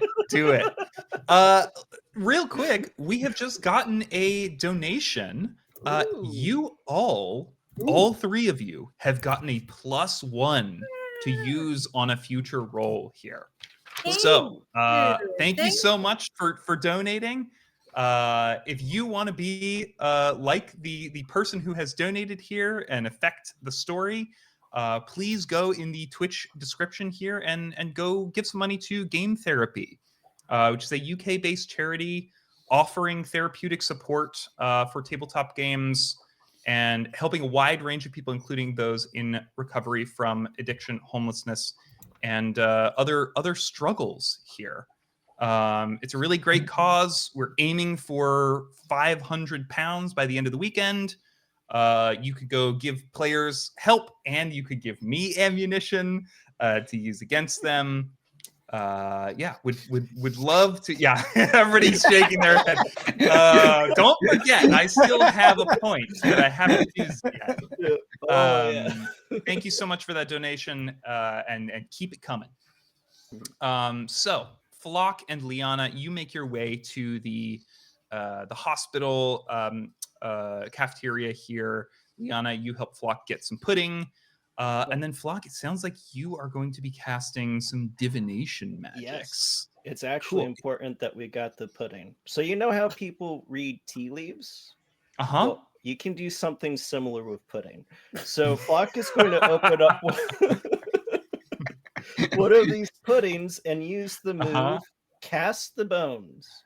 Great. So once per mystery, you may perform some kind of divination, tarot, casting runes, etc., to glean information on the future. And depending on what I roll, I get some holds that I can spend various ways.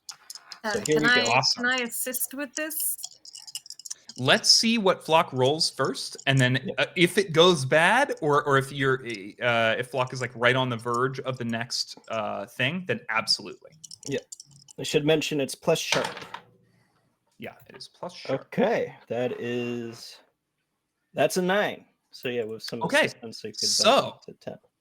yeah, some assistance here would be great. Liana, you could now roll. You could now roll help out, which is plus cool, in order to give the flock a +1 on their next roll if you succeed, or on this roll if you succeed. So I have in my inventory both a bag full of occult ingredients and spell reagents and a grimoire of wardings and defenses. So I think Hell yeah. as Flock is doing this, Liana has pulled out the grimoire of just like from the bag, just like, you know, shuffling things, and it's just murmuring a few just like safety incantations just to make sure that this doesn't backfire again. Mm-hmm. Yeah, you see some sparks, some like red sparks beginning to come off of the pudding, and you're like, oh, better read this portion. Yeah. Right. So I'm gonna roll cool. I have a +2 on that. Yeah, Whoa. So that was a 6 and a 4. So that's a 10 + 2. That is 12. Yep. Amazing. On a 10+, your help grants them +1 on their roll, and you do not expose yourself to trouble or danger. So, Yay! easy as pie. You see, you know, this pudding cup beginning to spark and sort of look a little dangerous here. You're getting some glances from some nurses and doctors, but you quickly read some incantations here, Liana, and things settle down. And Flock, you are now at a 10, which means you are going to be able to ask 2 questions. You're going to hold 2. Yes. What questions would you like to ask here? Yes. So I think I'll hold on to 1, but I do want to spend 1 hold right away and ask a question from the Investigate a Mystery. What sort of creature is it pertaining to what I felt in that room? Like what was clawing up my mind? Ooh, yeah. Okay. So I think that you felt this is an interesting one. This is an interesting choice of question. The runes themselves are not tied to any particular creature. Okay. I'll tell you this. I think you can tell that they were applied by an imprecise hand. This is not the work of someone who knows what they're doing. This is the work of someone who probably has never cast any sort of ritual before, or has cast very, very few. Someone who is new to kind of the works of magic. But I also think you feel something from these runes, which is that they have some sort of like unfulfilled purpose. That there was a purpose to them that was not completed. And I think you think back on the way that they made you feel as they attempted to claw into your mind, this feeling of like pulling you or like moving you somewhere else. And I think you feel that their purpose might be related to that. Okay. Yeah, I'll convey that information telepathically to Liana. Okay, great. As I get it. Awesome. Well, now I definitely have to see this for myself. Just be careful. So, Liana, it sounds like you're headed back up to the room with Flock. Yes. Yep. Amazing. The two of you make your way back to the elevators here. Press the little button for the 3rd floor, and the elevator dings open to reveal a terrifying, bloody homunculus pushing Gabe back into the room. A trail of blood and viscera left in the hallway behind it. Gabe, what do you do? So I would like to use my alternative weird move here to grab my sword super fast from my hockey bag Amazing. to bar this creature from coming in. He is 100% in protecting Chase here. There's not a whole lot of thought. He just hopefully will zip like lightning, rip the bag open, and grab his sword to attack this thing. Amazing. And your alternative weird move here, rather than use magic, is called No Limits, Correct. which says when you push your physical body past its limits, roll plus weird. On a 10 plus, your body obeys your will to the limits of physical possibility for a moment. On a 7 to 9, you do it but choose one consequence, suffer one harm, take -1 forward, or you need to rest right now. And on a miss, something goes horribly wrong. So, Gabe, go ahead and give me this roll, please. And I do have a +3 to weird, but I do think I want to use my +1 as well. I don't want to mess this up. So amazing. Okay. So rolling this with +4 here. +4. Yep. Only snake eyes will screw me. Anything else should be all right. Let's see it. 5 and a 1, 6. So that's a 10. That is a 10. Okay. Yep. On a 10 plus, your body obeys your will. You leap across this room, pulling this sword out of your hockey bag and beginning to swing it at this creature here, just as the flock and Liana, their elevator doors open here. Gabe, go ahead and give me a kick some ass roll. Hell yeah. It's my favorite thing to do in a Saturday afternoon. That's a 5 and a 6 +2, so that is a 13. A 13. Amazing. Ooh. What is your, so on a 10 plus, you get to choose an extra effect. I would like to force it out of the room. That is entirely force it out of the room. If that's possible. If not, force it into a corner. But yeah. No, I think that's totally possible here. How much harm does your sword do? I don't know if my base applies, but the sword itself is 2 harm hand messy. 2 harm hand messy. Amazing. You like cleave an arm off of this thing, pushing it just with the force of your slash out of the room and slamming the door behind it. Nims and Flock, you see this thing collide with the other side of the hallway here, and then like begin to make its way back towards the door. Its one arm kind of like flopping on the floor here like a fish out of water. What do the two of you do?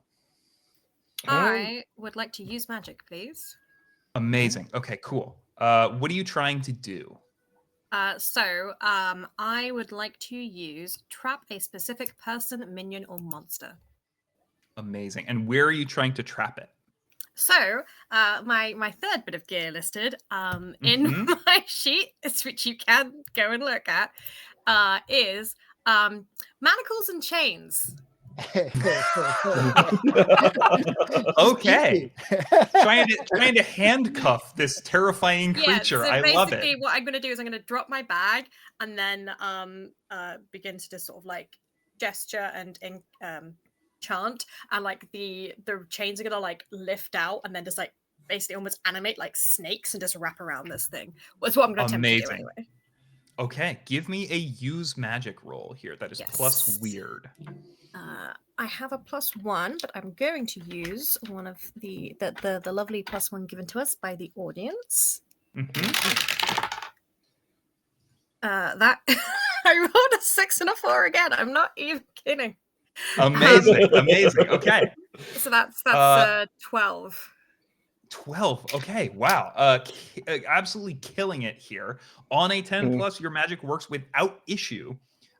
These manacles and chains, rise from the floor here, writhing in this sort of like strange mockery of biological movement. And then they snake across this hallway floor and wrap around this creature, binding it tight, its arms against its side. I think one of them grabs that arm that was kind of like flopping on the floor, pulls it in close. And you see that the chains have sort of like almost caught this thing in like a straight jacket of chains here. Flock, what do you do? So I kind of want to do two things in concert because this thing has been like knocked out and is getting trapped. So as that's happening, I want to investigate a mystery to see what sort of creature this is. Hoping that will, yeah, let's see that. This is plus sharp. That is a 7. Oh boy. 7. Okay. On a 7 and 9, hold 1. No. The questions you can ask are: what happened here? What sort of creature is it? What can it do? What can hurt it? Where did it go? What was it going to do? Or what is being concealed here? Yeah. So I'm still trying to figure out like the entity that may have like led to like this person doing a ritual on this boy and stuff like that, Mhm. and like the offshoot. So what sort of creature is this? Yeah, I think pretty quickly, given your history with magic and incantation and arcana here, Flock, you can determine that this is a homunculus. Okay. It is a creature composed, like brought forth Mm. of somebody's sort of like or something's magical will, and composed of like components that they gathered. Like this thing is like made of stuff here, and based on the way it looks, it seems like it is made of like blood and viscera. Hmm. Um, so I think that is what you get as far as what sort of creature it is. I will Yeah. also just give you. I just think based on that, the flock would know there has to be someone or something like that has been building or that built this thing, right? Mm.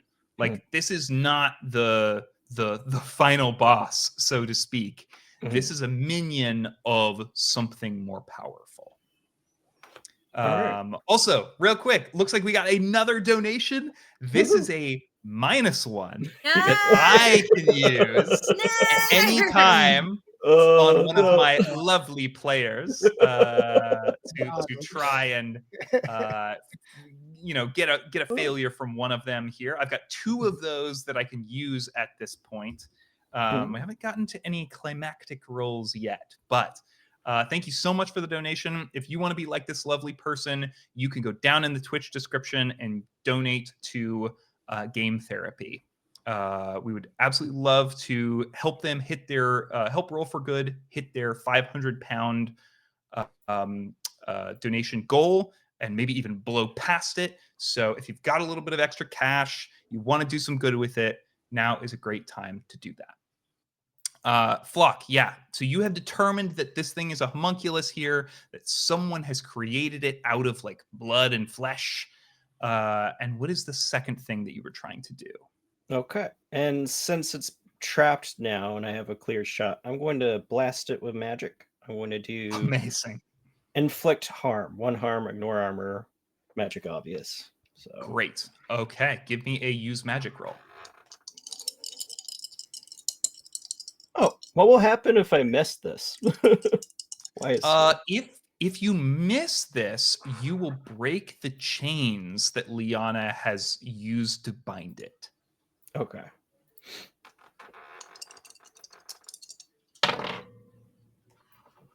That that's a 7.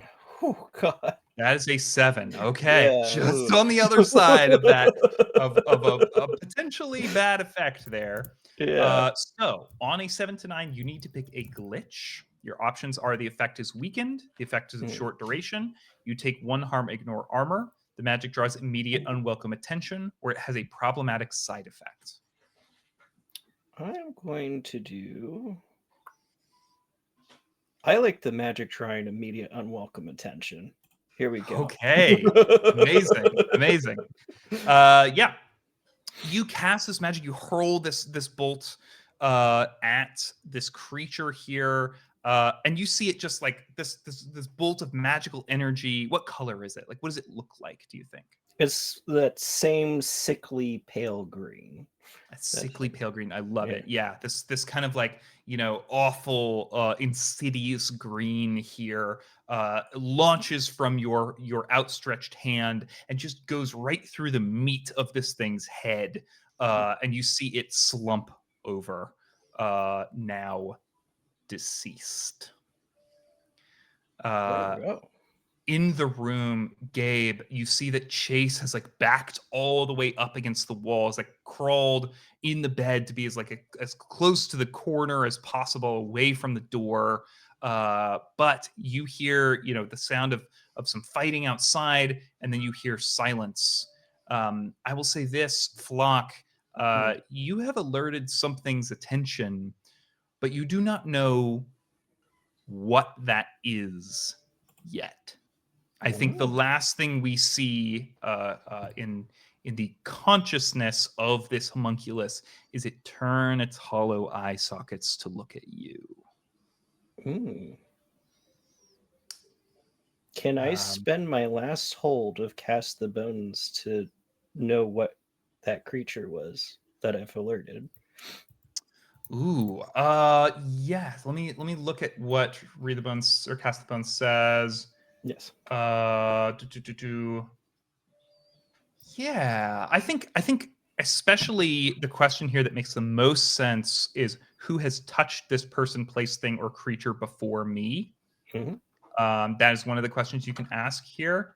Yeah, I love that. I think for just a moment you peer through this thing's eyes, and you get this strange feeling of like being in a different world, right? It is almost like you go through this thing's empty, hollow eye sockets and into the meat of its head, and you can feel that blood and viscera stretching out nigh endlessly.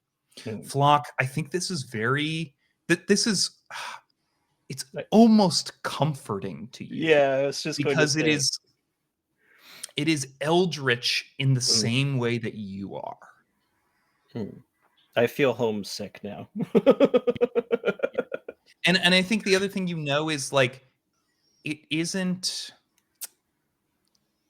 here yet. That feeling of being in a different world persists. Though this thing has seen you, though it has some sense of this world, it has not quite made it here yet. Okay. Gabe, I want to hop back to you. Okay. Chase has kind of like pushed himself up into the corner. You see he's like crying and is completely pale here, staring at your sword and says, oh my God, you just can't, what do we do? Do we try to jump out the window? No, calm down. And it's not a big deal. I don't want to make a giant deal out of it, but I just kind of do want to. I think that the sheath to the sword is also metal, and it's kind of like, so he's kind of dual, like supposed to be like a shield and a sword. So he's actually cool. But it's more of just a if it comes up later. But it's like, Chase, I told you, I hang out with people who deal with this stuff a lot. We're all right. And he's gonna listen for like a second, but when he doesn't hear anything, he's just gonna kind of open the door so that Chase can see. Hopefully, I mean, he doesn't really know what he's opening the door to, but he's assuming, because there's no noise, that something happened and that his friends are out there. So he's going to open the door a little bit and say, we're good, dude. I've got your back. Okay, Yeah, you darling, see. could you assist us?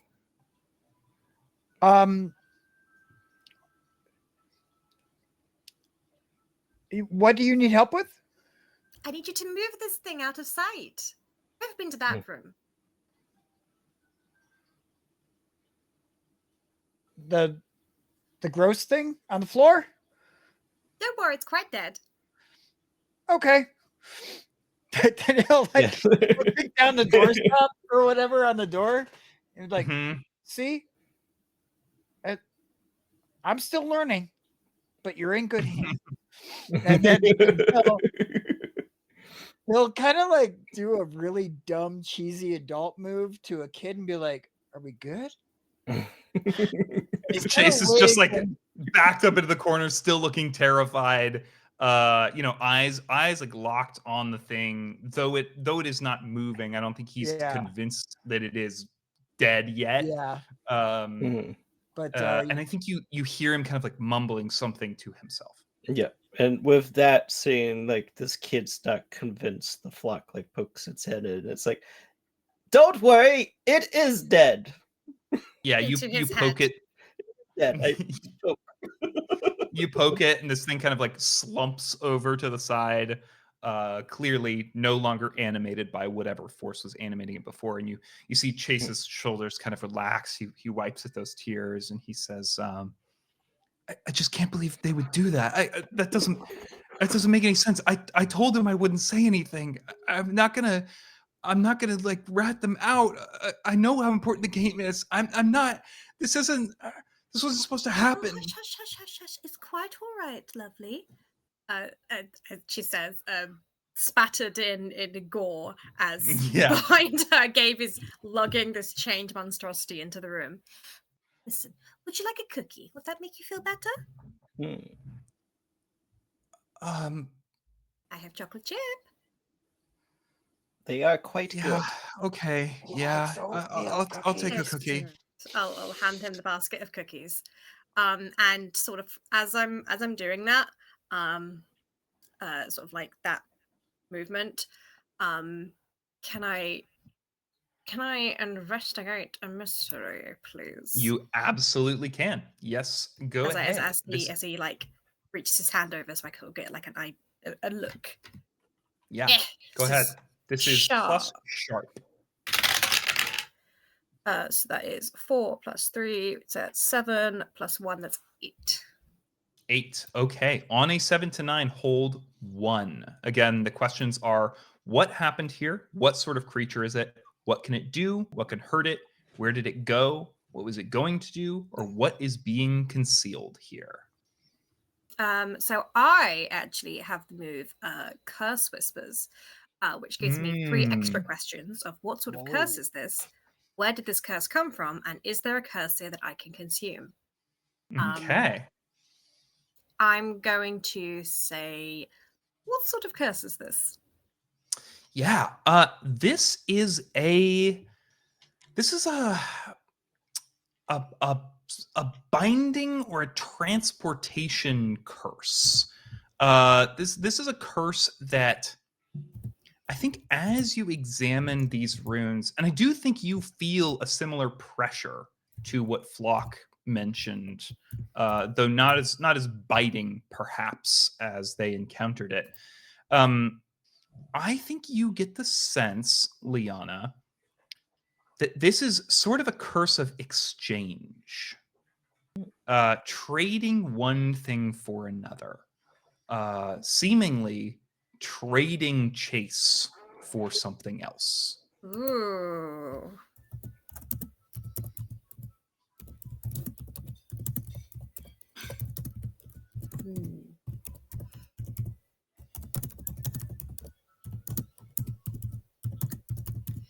Sorry, just taking notes. Yeah, no worries. Yeah. Chase, darling. I'm going to try and sort out these runes put on you. Is that all right if I do that? I think he looks nervous and like looks over at you, Gabe. I'm assuming Gabe just slammed the homunculus into a janitor's closet and is walking back in. Sure. Yeah, maybe like mopping up the viscera as you go. And he's like, she's one of my friends, buddy. She's not going to do anything bad for I'm you. more than your friend, Gabe. I'm your auntie. She's one of my aunties, bud. Good people. Yeah. I offer the pudding cup, which is open. I mean, Gabe like kind of holds it. Now he's got a cookie, or Chase kind of grabs it. He's got a cookie in one hand and a pudding cup in the other, neither of which he's taken a bite of yet. And he says, okay, you can get rid of him? I believe I can, yes. Okay, and he kind of like pushes up the sleeves of this hospital gown and like shows you his arms, and you see that those runes are kind of like, again, though they're incomplete, there's smudges on them. It looks as though they were probably written with like ash or something like that, or like some sort of like dark dye or something that has since been like kind of scrubbed away or washed away. Seems like Chase probably grabbed a shower before coming to the hospital here.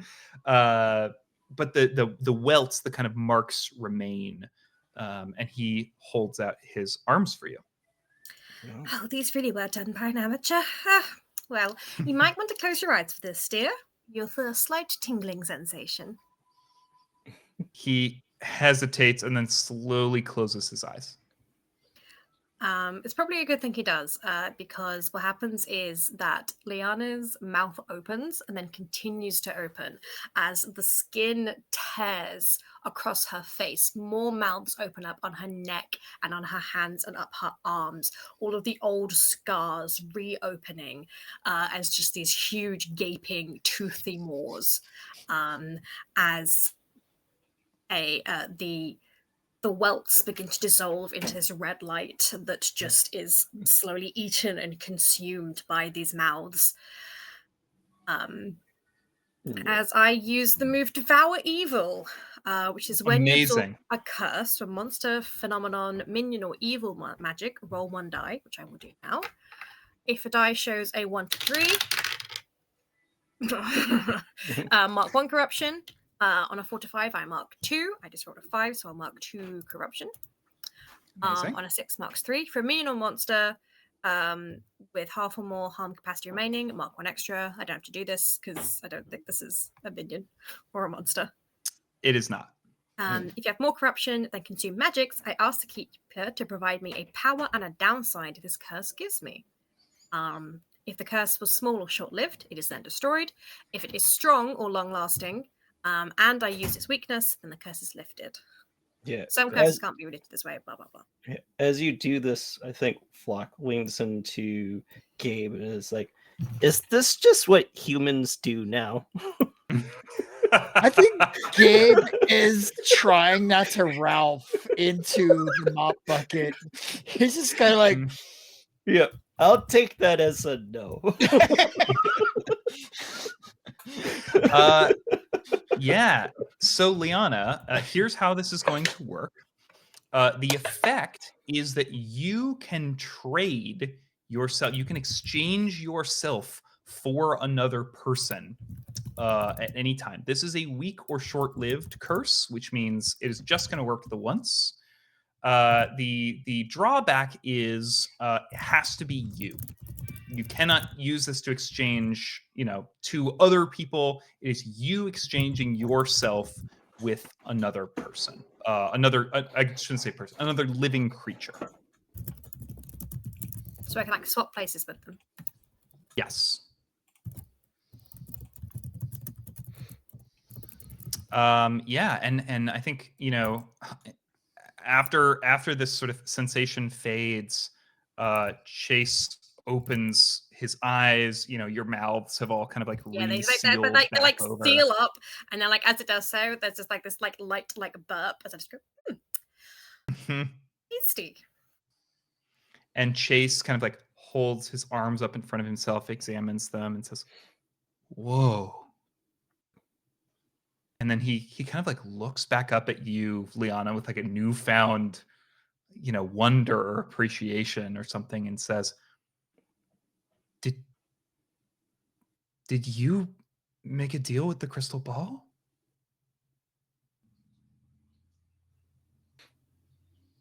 No. Tell me more. Yeah. He glances up at the three of you and motions to the door and says, Can you close it? I don't want anybody to hear this. Faster than he can even think. Yeah, Flock was going to close the door. Gabe's like, It's like, okay. Jumps in front of him, closes it with the sword. The bucket like goes clamoring down the hall. That's somebody else's problem now. Yeah. Chase, is kind of like fiddling with his thumb and his fingers here and says,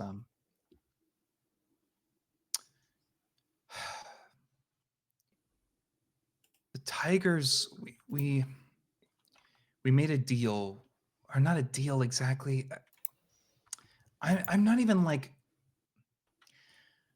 the best one to explain this stuff. Like, if you really wanted the answer to all of this, like, you should talk to Wesley. And Gabe, you recognize the name Wesley immediately. This is one of the other kids on the Tiffanyville Tigers, midfielder, sort of an athletic blonde kid who often wears a bandana, has kind of sharp green eyes. Chase says, Wesley got better way super quick. And we were all like, whoa, what's going on? I mean, no offense to him, but he was kind of, he wasn't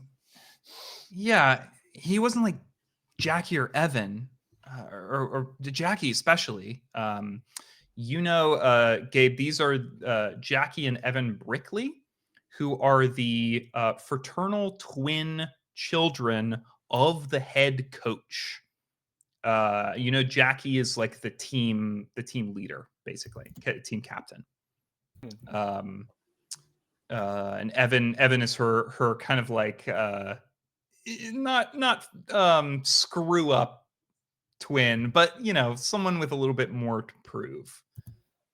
Jackie has somehow threaded the needle of being cool as a teenager. Yeah. Can I ask a question real quick about the head coach? Would they strike as someone who'd be willing to cut corners to get good scores, or would they be willing, or are they more of like a?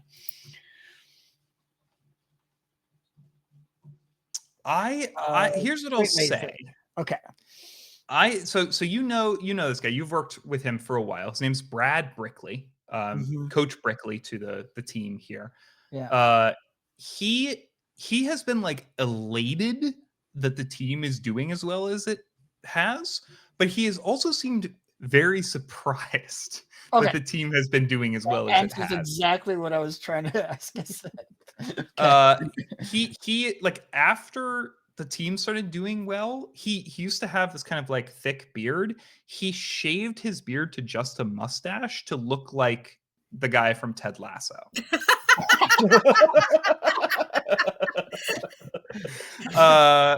So he doesn't strike you as someone who would be performing dark rituals in order to make this happen. He's over the moon. His team might be going to nationals, and he's probably pressing them pretty hard at this point, excited about that opportunity for them and for himself, especially having two kids on the team. But yeah, I don't think he's ever struck you thus far as being someone who would go to any length. He doesn't bribe refs. No. So yeah, I think Chase says Wesley got better just all of the sudden, and we were all asking him what did you even do? And he told us, Wesley's parents are weird. Y'all have seen Wesley's parents at a game or two. They've always struck you as a little strange. And in fact, let's see. I think Liana, his mom does not go to the book club. This is his stepmom, Genevieve. And I think, Liana, you have probably encountered her before and caught the whiff of magic on her. There's something a little bit strange going on with her. Wesley's father, Tom, does not have that same whiff of magic. but is himself an archaeologist. And primarily, you all would know the two of them because they spend a lot of time at garage sales and estate sales and things like that, just looking for weird stuff. That's kind of the vibe. And Chase says his parents are so weird, and Wesley told us they took him to an estate sale, and there was this crystal ball. He said I talked to him. And so he was like, whoa, cool. Like he thought it was like maybe he likes to take stuff apart. He figured maybe he could like take it apart and figure out how it worked. And so he took it home, and it asked him to give it a little bit of blood. And he didn't at first, of course. I mean, it's, like who's going to prick their finger for a bauble they found at an estate sale? Like, that's crazy. But then, the team was losing, and it promised him we'd do better, or that he'd do better, and that if he could convince the rest of us to prick our fingers too, that, we'd get better. And then it worked. I mean, he did it. He pricked his finger. He gave it his blood, and he started, I mean, you should have seen the look on Coach's face. I mean, it was like overnight, he became like a professional. Sorry. He invited us over, and he told us what happened, and we weren't sure at first, but we decided, heck, he's doing good. Why not? It wasn't like a big thing. We just all pricked our fingers and just did it, and then we got better. But Did the thing in the everybody on the team? Did every single person on the team do this? Yeah. That's how it always starts. Just asking for a little blood in return for something that seems worth so much more, and then they just start asking for more and more and more. Well, that's just it. You remember, Coach Gabe, our last game? I mean, we won it by the skin of our teeth. Yeah, And- you guys could not stop their forward, and then Yeah. something happened. They slipped or something. Well, Evan, Coach Brickley's son, he said we needed more from it. He went out over to Wesley's house, and he asked the crystal ball whether there was a way we could get more, power or more juice. He said he was willing to prick his finger again, but the thing in the crystal ball, it said it wanted to come out. It said it could help us win, but one of us would need to take its place. And And they chose you. look, they didn't choose me. I volunteered. I'm Coach. I've never been like the best part of the team. Like, I'm the goalie. And especially right now when, Jackie's like scoring points left, right, and center. Ashley's doing great. Kit's doing great. Like, I'm just sitting there. I didn't think they really needed me. And, they didn't seem to think they needed me either. You, darling. They need a full team to be able to play any match. Who went in? Well, that's just the thing. I backed out at the last second. And you see he averts his eyes, like clearly ashamed of this. It was scary. They were, everybody was writing these weird things on me, and then the crystal ball started to glow, and I freaked out. And I couldn't do it. Dude, I am so freaking proud of you. That took so much inner strength to stand up for yourself like that. I can't even be, dude. Okay, after we solve all this crap, I am buying you a lot of Pokemon cards. He kind of smiles at that, wipes at the tears that had kind of begun to bead in his eyes, and says, "But I mean, it's not like they're just gonna give up. They said they found someone else that they could, trade." Chase, darling, could you give us directions to Wesley's house? I think we need to pay him a visit. Well, if you want to pay Wesley a visit, I mean, what time is it? Wait, where is the crystal ball? I don't know. I mean, they had it there last night when they wanted me to go in, but they had it with them. I mean, Wesley carries it around.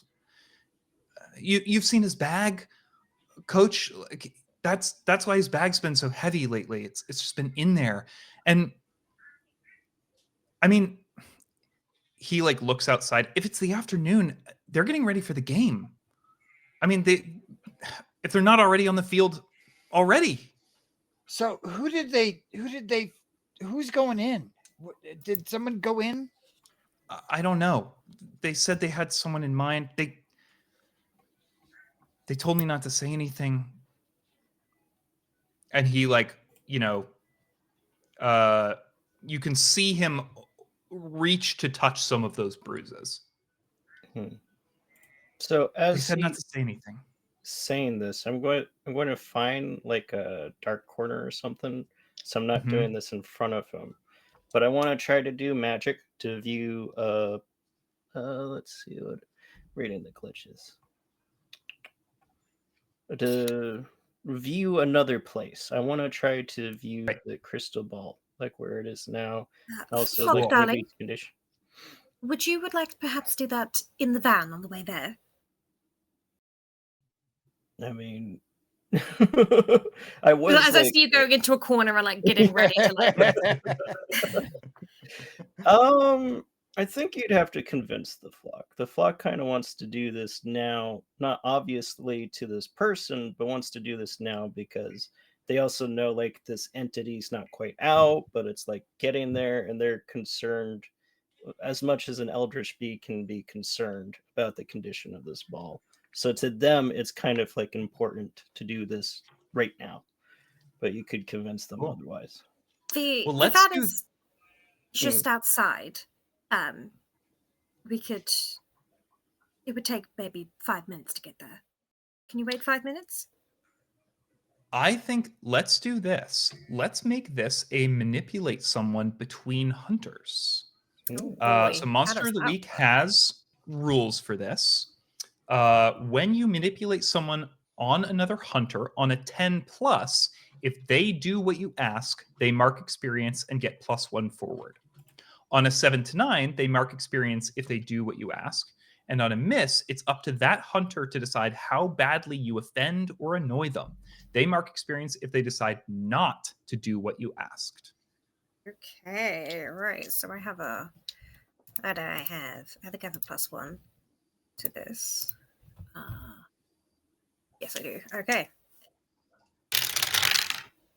Ooh, that's 2 6s, baby. 2 6s. Oh, would love to see that. Okay. So, Flock, on a 10+, if you do what Liana is asking here, which is pause your ritual until y'all get to the van, you are going to mark experience and get +1 forward on your next roll. Okay. Well, Liana is kind of the Flock's, I don't want to say mentor, but I see they have very powerful magic. Something recently happened to the Flock, and it's like, if this person's powerful enough to fix this thing to me, so they have a lot of trust for Liana. So yeah, they're going to hold off on doing the ritual, and good news, everyone, I level up. Hell yeah! Yay! Amazing. Okay. Be thinking about what level up move you want to take here, or stat move you want to take here. I think Chase, to you, Gabe, and Liana says, I want to come with you.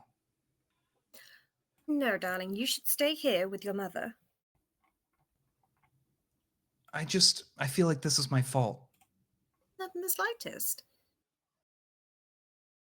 It's that awful crystal ball's fault. We'll find that and deal with it. No worry. Look at Gabe to be like, please help with this child. I don't know how to talk to them. I think you might have to manipulate Gabe. I think Gabe is all on board with bringing Chase along. This is his battle. It's part of the team. He wants to be there for the goalie. He wants to be for the game. I think Gabe is actually thinking, you know what? Let's just yeah, sneak Liana him looks out to Gabe, expecting him to agree. That yeah, Gabe is more on the side of this kid. Like, let's just sneak him out of the hospital. He's got a game he's got to be at. And then he let's might flip. Yeah. Oh, sorry, go ahead. I think Gabe might just be like as you're turning to Gabe, he might just be like, all right, let's go. And he's taking the thing out of Chase's arm, even though he has no training on how to do that. I think let's flip this a little bit then. And Gabe, I'd like you to manipulate Liana. Okay. So yeah, so why don't you give me a manipulate someone roll? I've got a -1 to that. Let's clown. So, and I think Gabe says a lot of it. This is his game. This is his team. This is important. I mean, who knows? He might be important for fixing all this stuff. That's a 7 -1, so that is a 6. Okay, so Gabe, you are going to mark experience. Yep. Liana, on a miss, it's up to you to decide how badly Gabe has annoyed or offended you. You mark experience if you decide not to do what Gabe has asked. Liana would never be overly offended at her beloved great nephew. However, she will say, Gabe, darling, he's a child. He is absolutely... No, don't take that out, and say as you go to pull the ivy out. Do you even know what you're doing? Listen, his mother is here. If we take him with us, we either have to take her with us as well, which will create a lot more confusion, or we'll be leaving her scared and confused, not knowing where her son has gone. That will cause far bigger issues. Do you think you could fit in my bag? Chase shakes his head.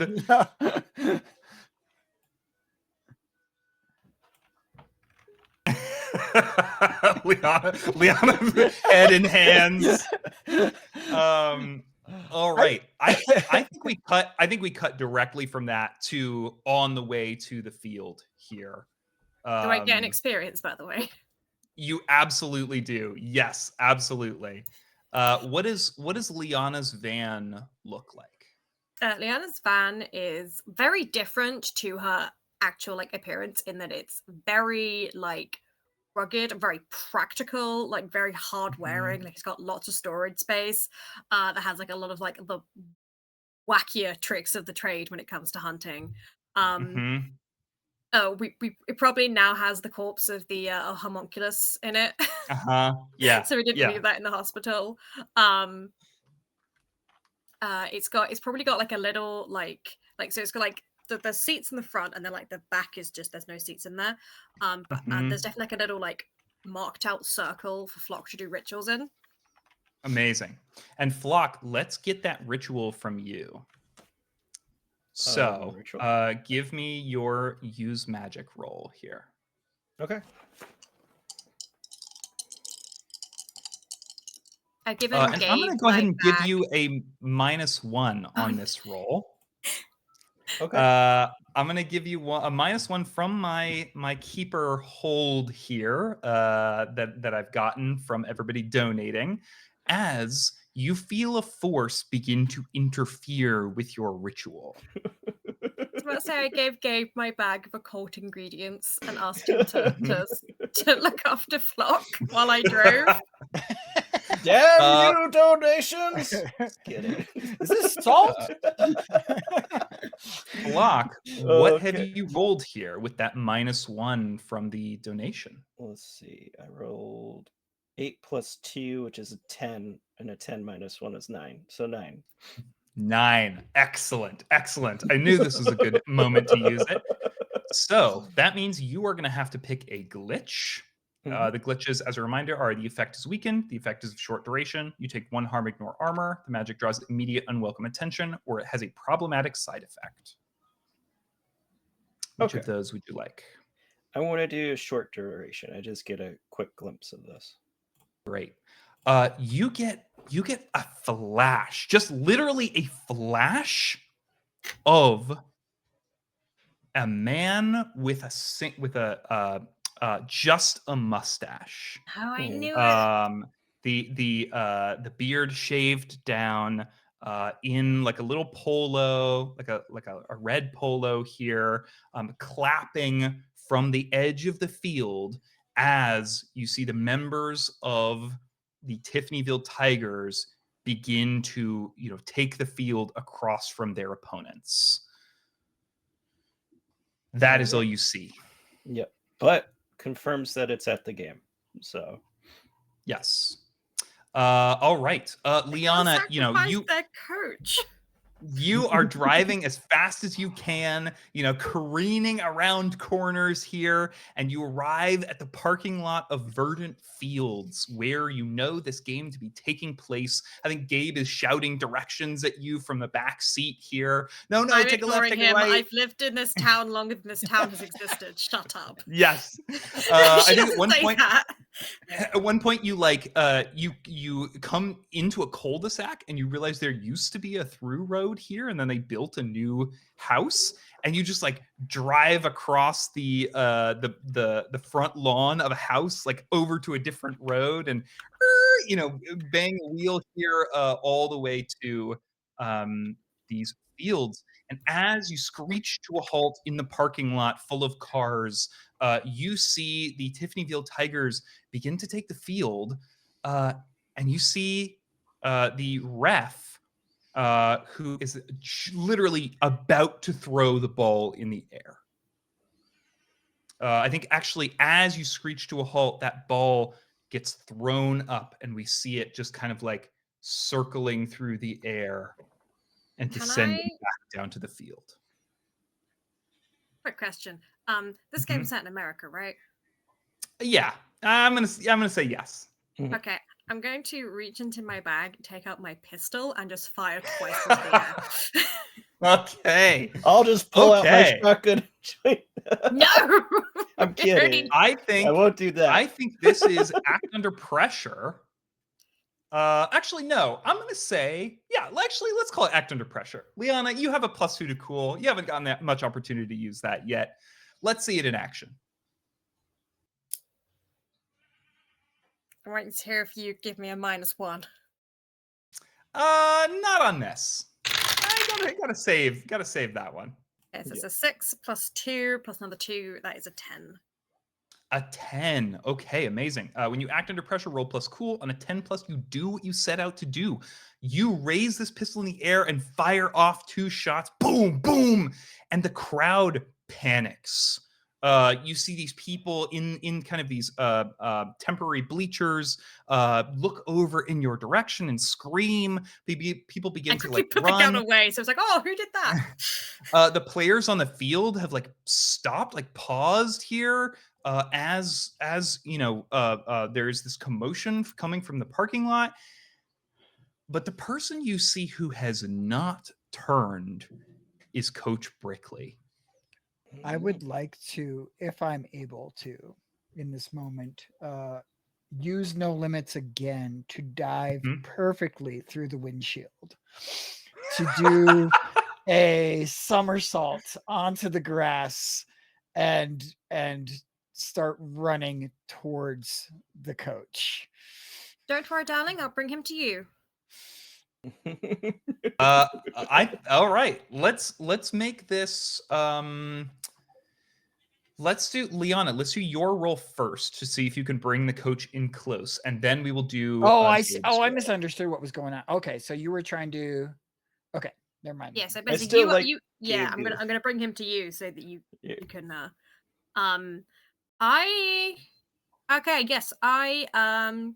I don't need to roll actually because I use Unleash Corruption. When I have marked corruption, I may release a power I have consumed, swap places with another living creature.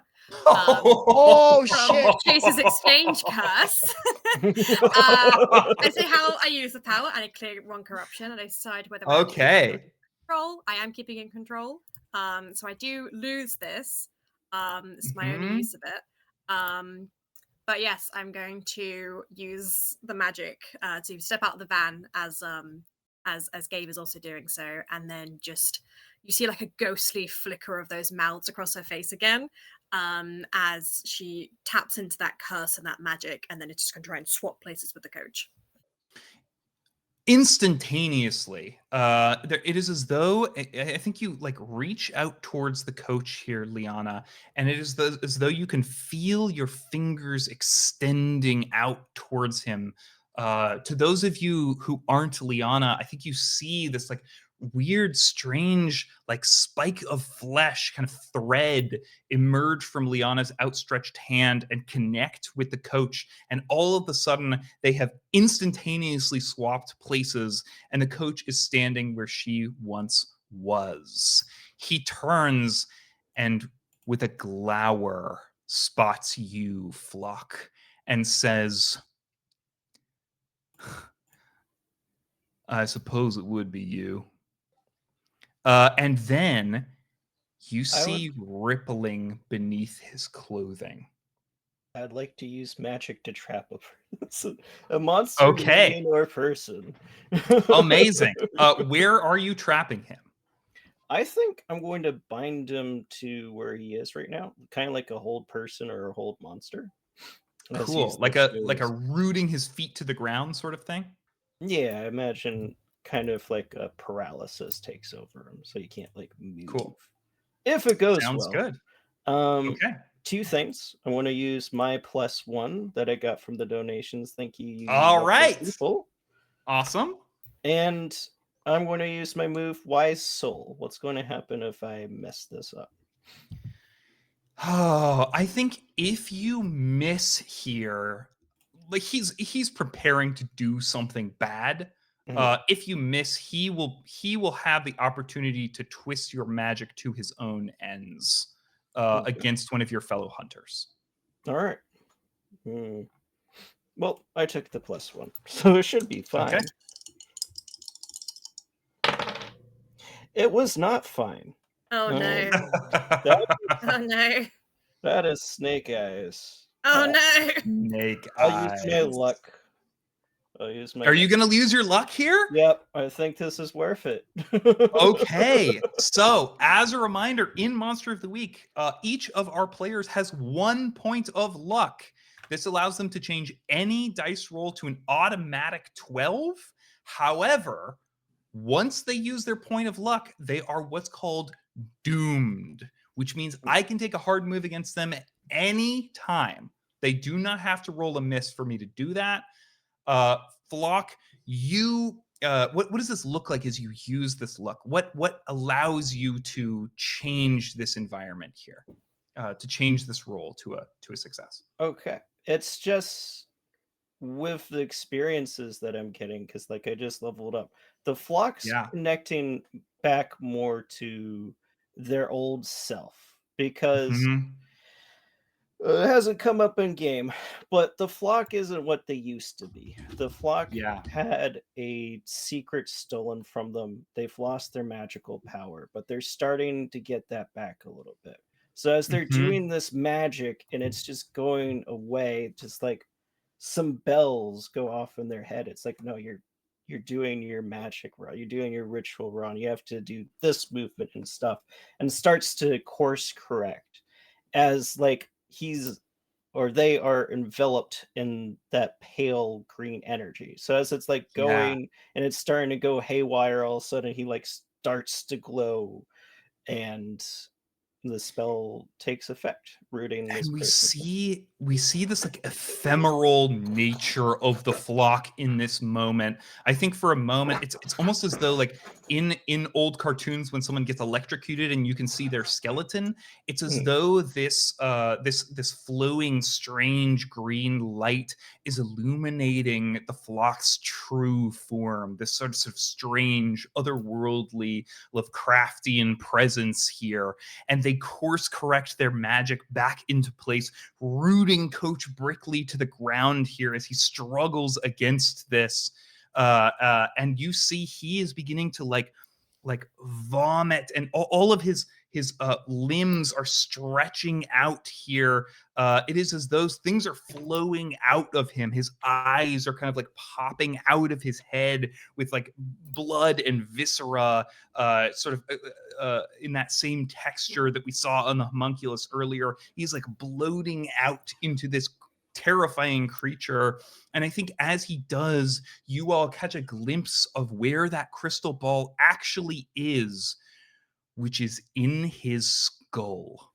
In place of his skull, this crystal ball sits in his brain, and it is letting out this awful, terrifying viscera here. And though you have rooted him to the ground here, this stuff is beginning to like spread across the parking lot, beginning to like envelop cars and pull things in, and attack the bystanders here. You see mouths emerge on it, Liana, that remind you of your own. And Gabe, you see something sitting, on one of the bleachers, and just kind of like almost tapping its watch a little bit. I think I've got a that's the plan image for we this. get. I've got a plan for something. I also Uh, want to use the new move I got from my level up, Burn oh, It, amazing. Okay.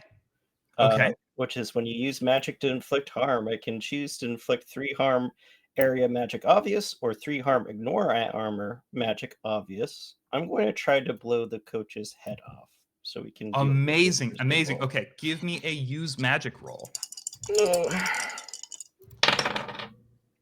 My goodness.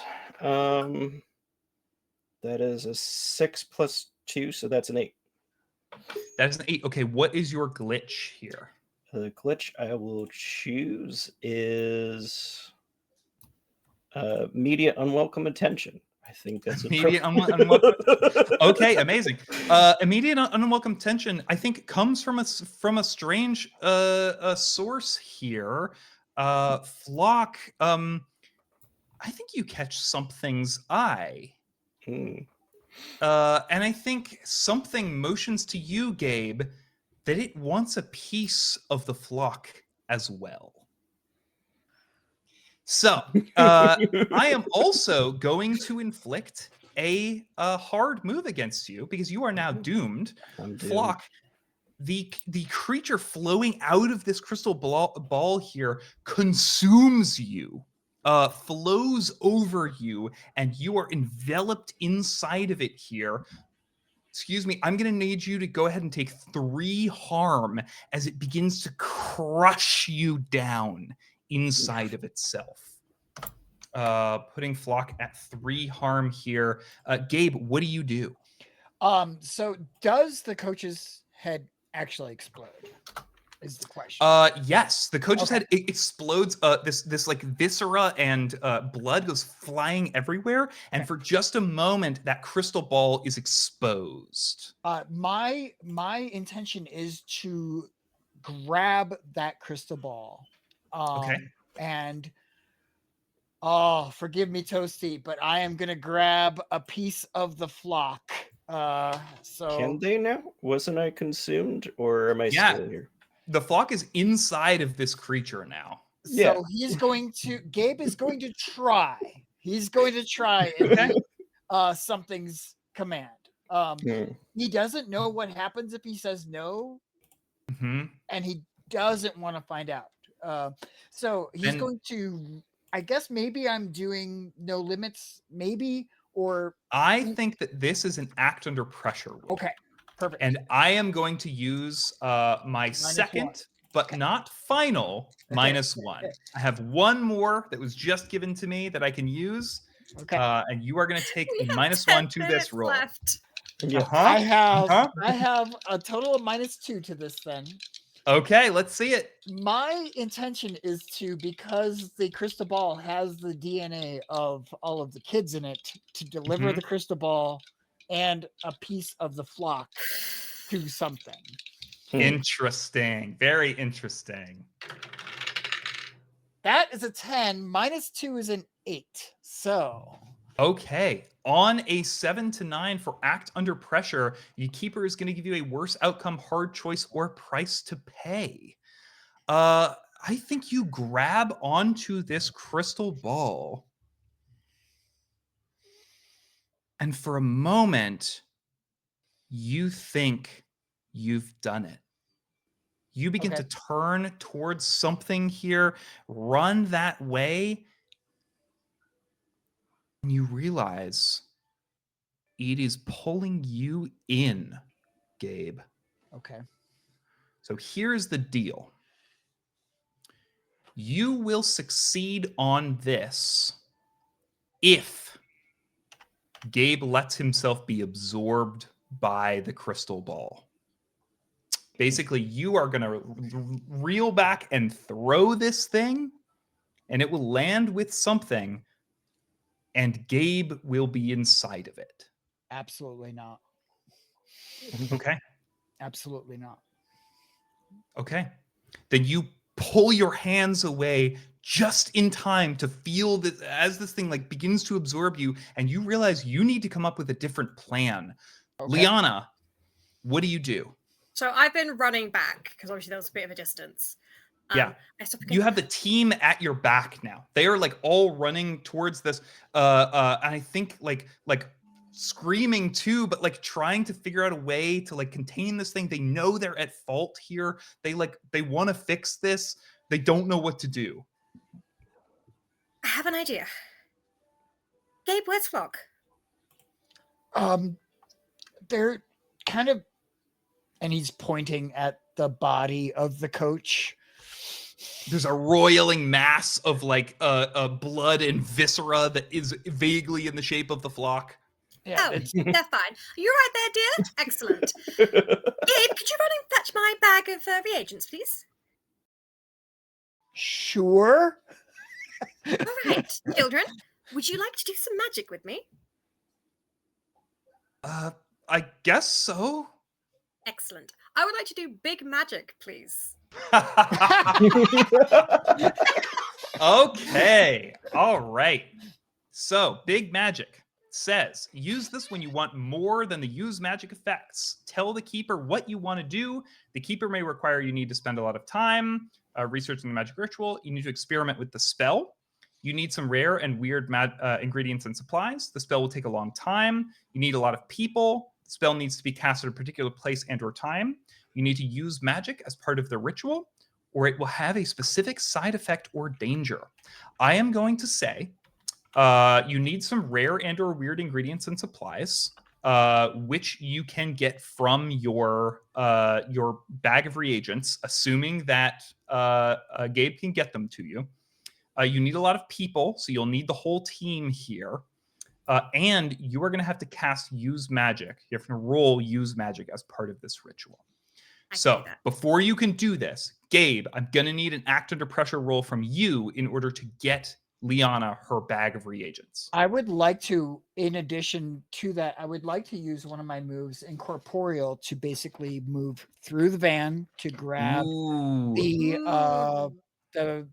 the bag without having to open any doors, or just move through the van, get the bag, and move out of it.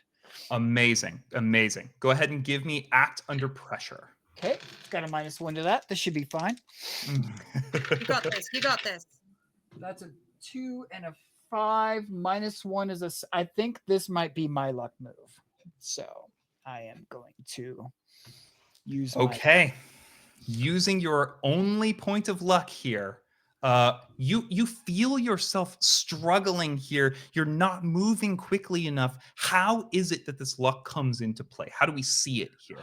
I think like when you're in a stressful situation, like you think back to like things that have happened, and like you remember that time when you got something just in the nick of time, and it's a lot of muscle memory, I think, for Gabe more than anything else. Like he's thinking back on all the times when he has been in clutch situations in the past of having to slide on the ice to block a goal, or raise his stick to alter a shot just enough so it goes under the goalie's glove, something like that, where he is, and they're all just kind of coming together into one big memory where he is suddenly just this fantastical version of the perfect self, and he is able to get the bag, roll or move however he needs to deliver the reagents to Liana. You slide through the van, grabbing the bag as you go in this like amazing supernatural action movie moment, running around the side back to Liana, like tossing it her way. Liana, you catch this bag here against your chest. We see the flock, the viscera parts for just a moment, like water around someone who is drowning. We see the flock, you like gasp a single breath here as it begins to close back over your face. These players are looking at you, Liana. You know that you have one shot here. So yes, what I would like my big magic to do is to basically take everything that was put into the crystal ball out, and whatever was taken out to go back in. Amazing. So I guess the use magic bit will be the banish a spirit. I am going to give you my final -1 to this roll. Metal. Come on, don't let me down now. All these players all spread out around this writhing mass of flesh and blood and gore that is vomiting out of this visage of their coach, whose head has since disappeared and is now replaced with this awful, terrifying crystal ball.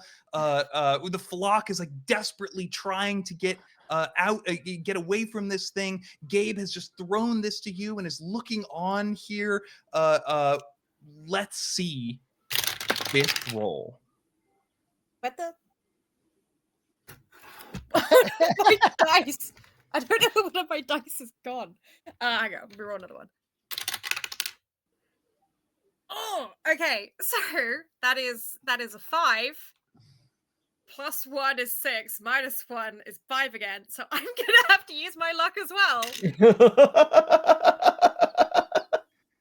Liana, what does it look like to use your luck to finish this ritual?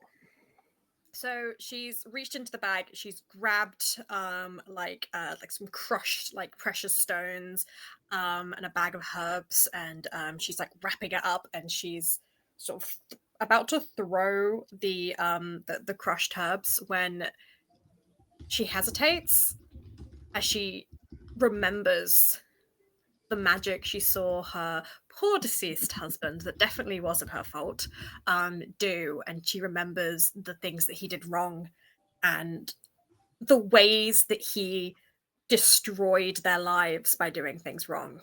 And there's just this moment as the old scars ache and then begin to glow, as she changes how she's positioned, and she begins to chant far more confidently, and then throws this out.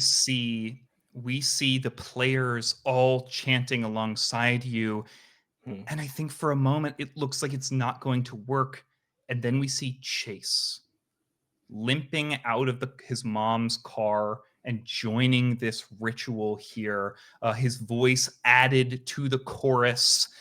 This creature writhing, turning, trying to get at one or all of them. It lapping, this blood and viscera lapping at their feet, but it is being drawn bit by bit back into this crystal ball. It's terrified, trying to grab on to hold something. It grabs the ankle of something, and Flock, it grabs you.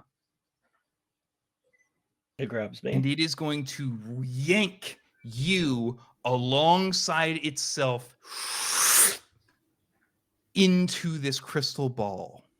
Can I like act under pressure to try to resist this or You get out? absolutely can. Give me an Okay. act under pressure. This Could will be I- the last. Could I Oh, assist oh. to try and reach my hand out to grab hold of my oldest friend? Absolutely, you can act under pressure and help out. This will be the last roll of this game. Shit. I got a 9. Sorry. You got a 9? That's not going to be enough to save a 4. No. What does it look like? What is the last thing you say, Flock, as Liana extends, grabs your hand, and then you feel your hand pull free? We'll be okay. Flock trying to be comforting. They don't really feel emotions too as other people, and you know, they kind of recognize the despair on Liana's face, so the only thing that they can think of is we'll be fine, whatever happens here. And I think you hear Gabe say, "Stay calm," and but you don't get whatever else he says. And with that, the creature emerging from this crystal ball and your friend, the Flock, both disappear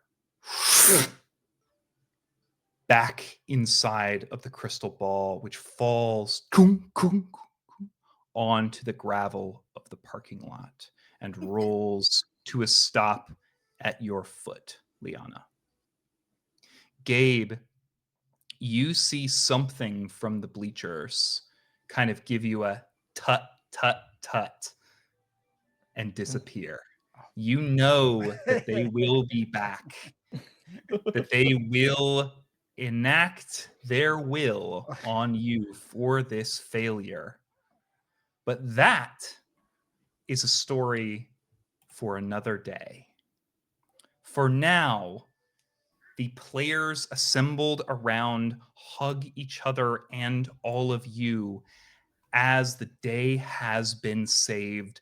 The monster has been defeated.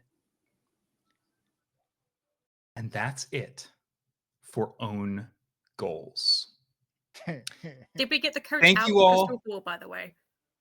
Sorry. Yes, the coach is now like laying on the gravel, like looking around, like, oh, what the hell is happening here? Thank you all so much for watching. Thank you for donating to our charity today.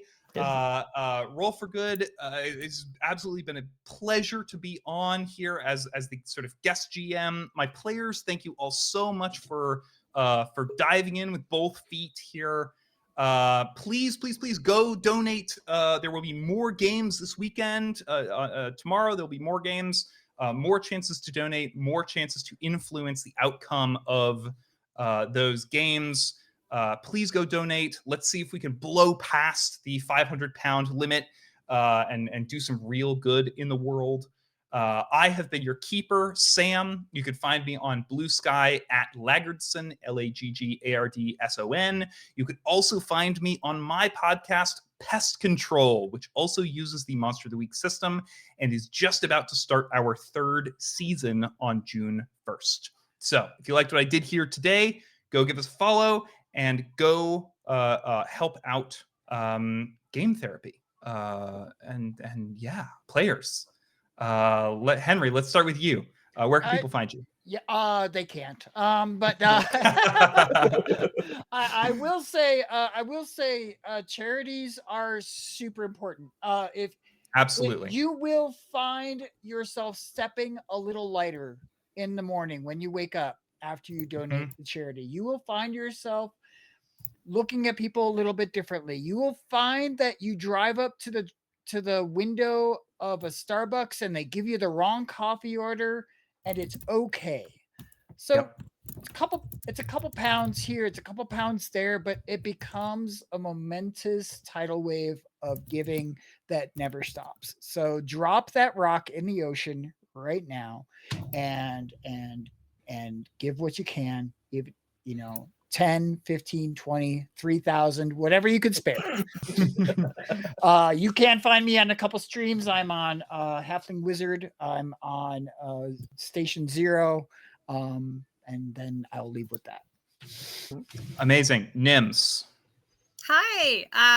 Well, thank you very much for everyone who donated and supported us. It's very good. You can't find me, I'll find you. and Toasty. Yeah. Thank you so much, everyone. You've been a lovely audience. Thank you again for all the donations. You can find me at Taoist Dragon on Blue Sky and YouTube. And thank you so much, Roll for Good and Sam, for giving me this opportunity. I've wanted to do an actual play for a while, and it's been a blast. So happy to hear that. All right, folks, that's it for Own Goals. We will see you next time. Go watch on Sunday. Go give. Go donate. Thank you. Bye. Bye.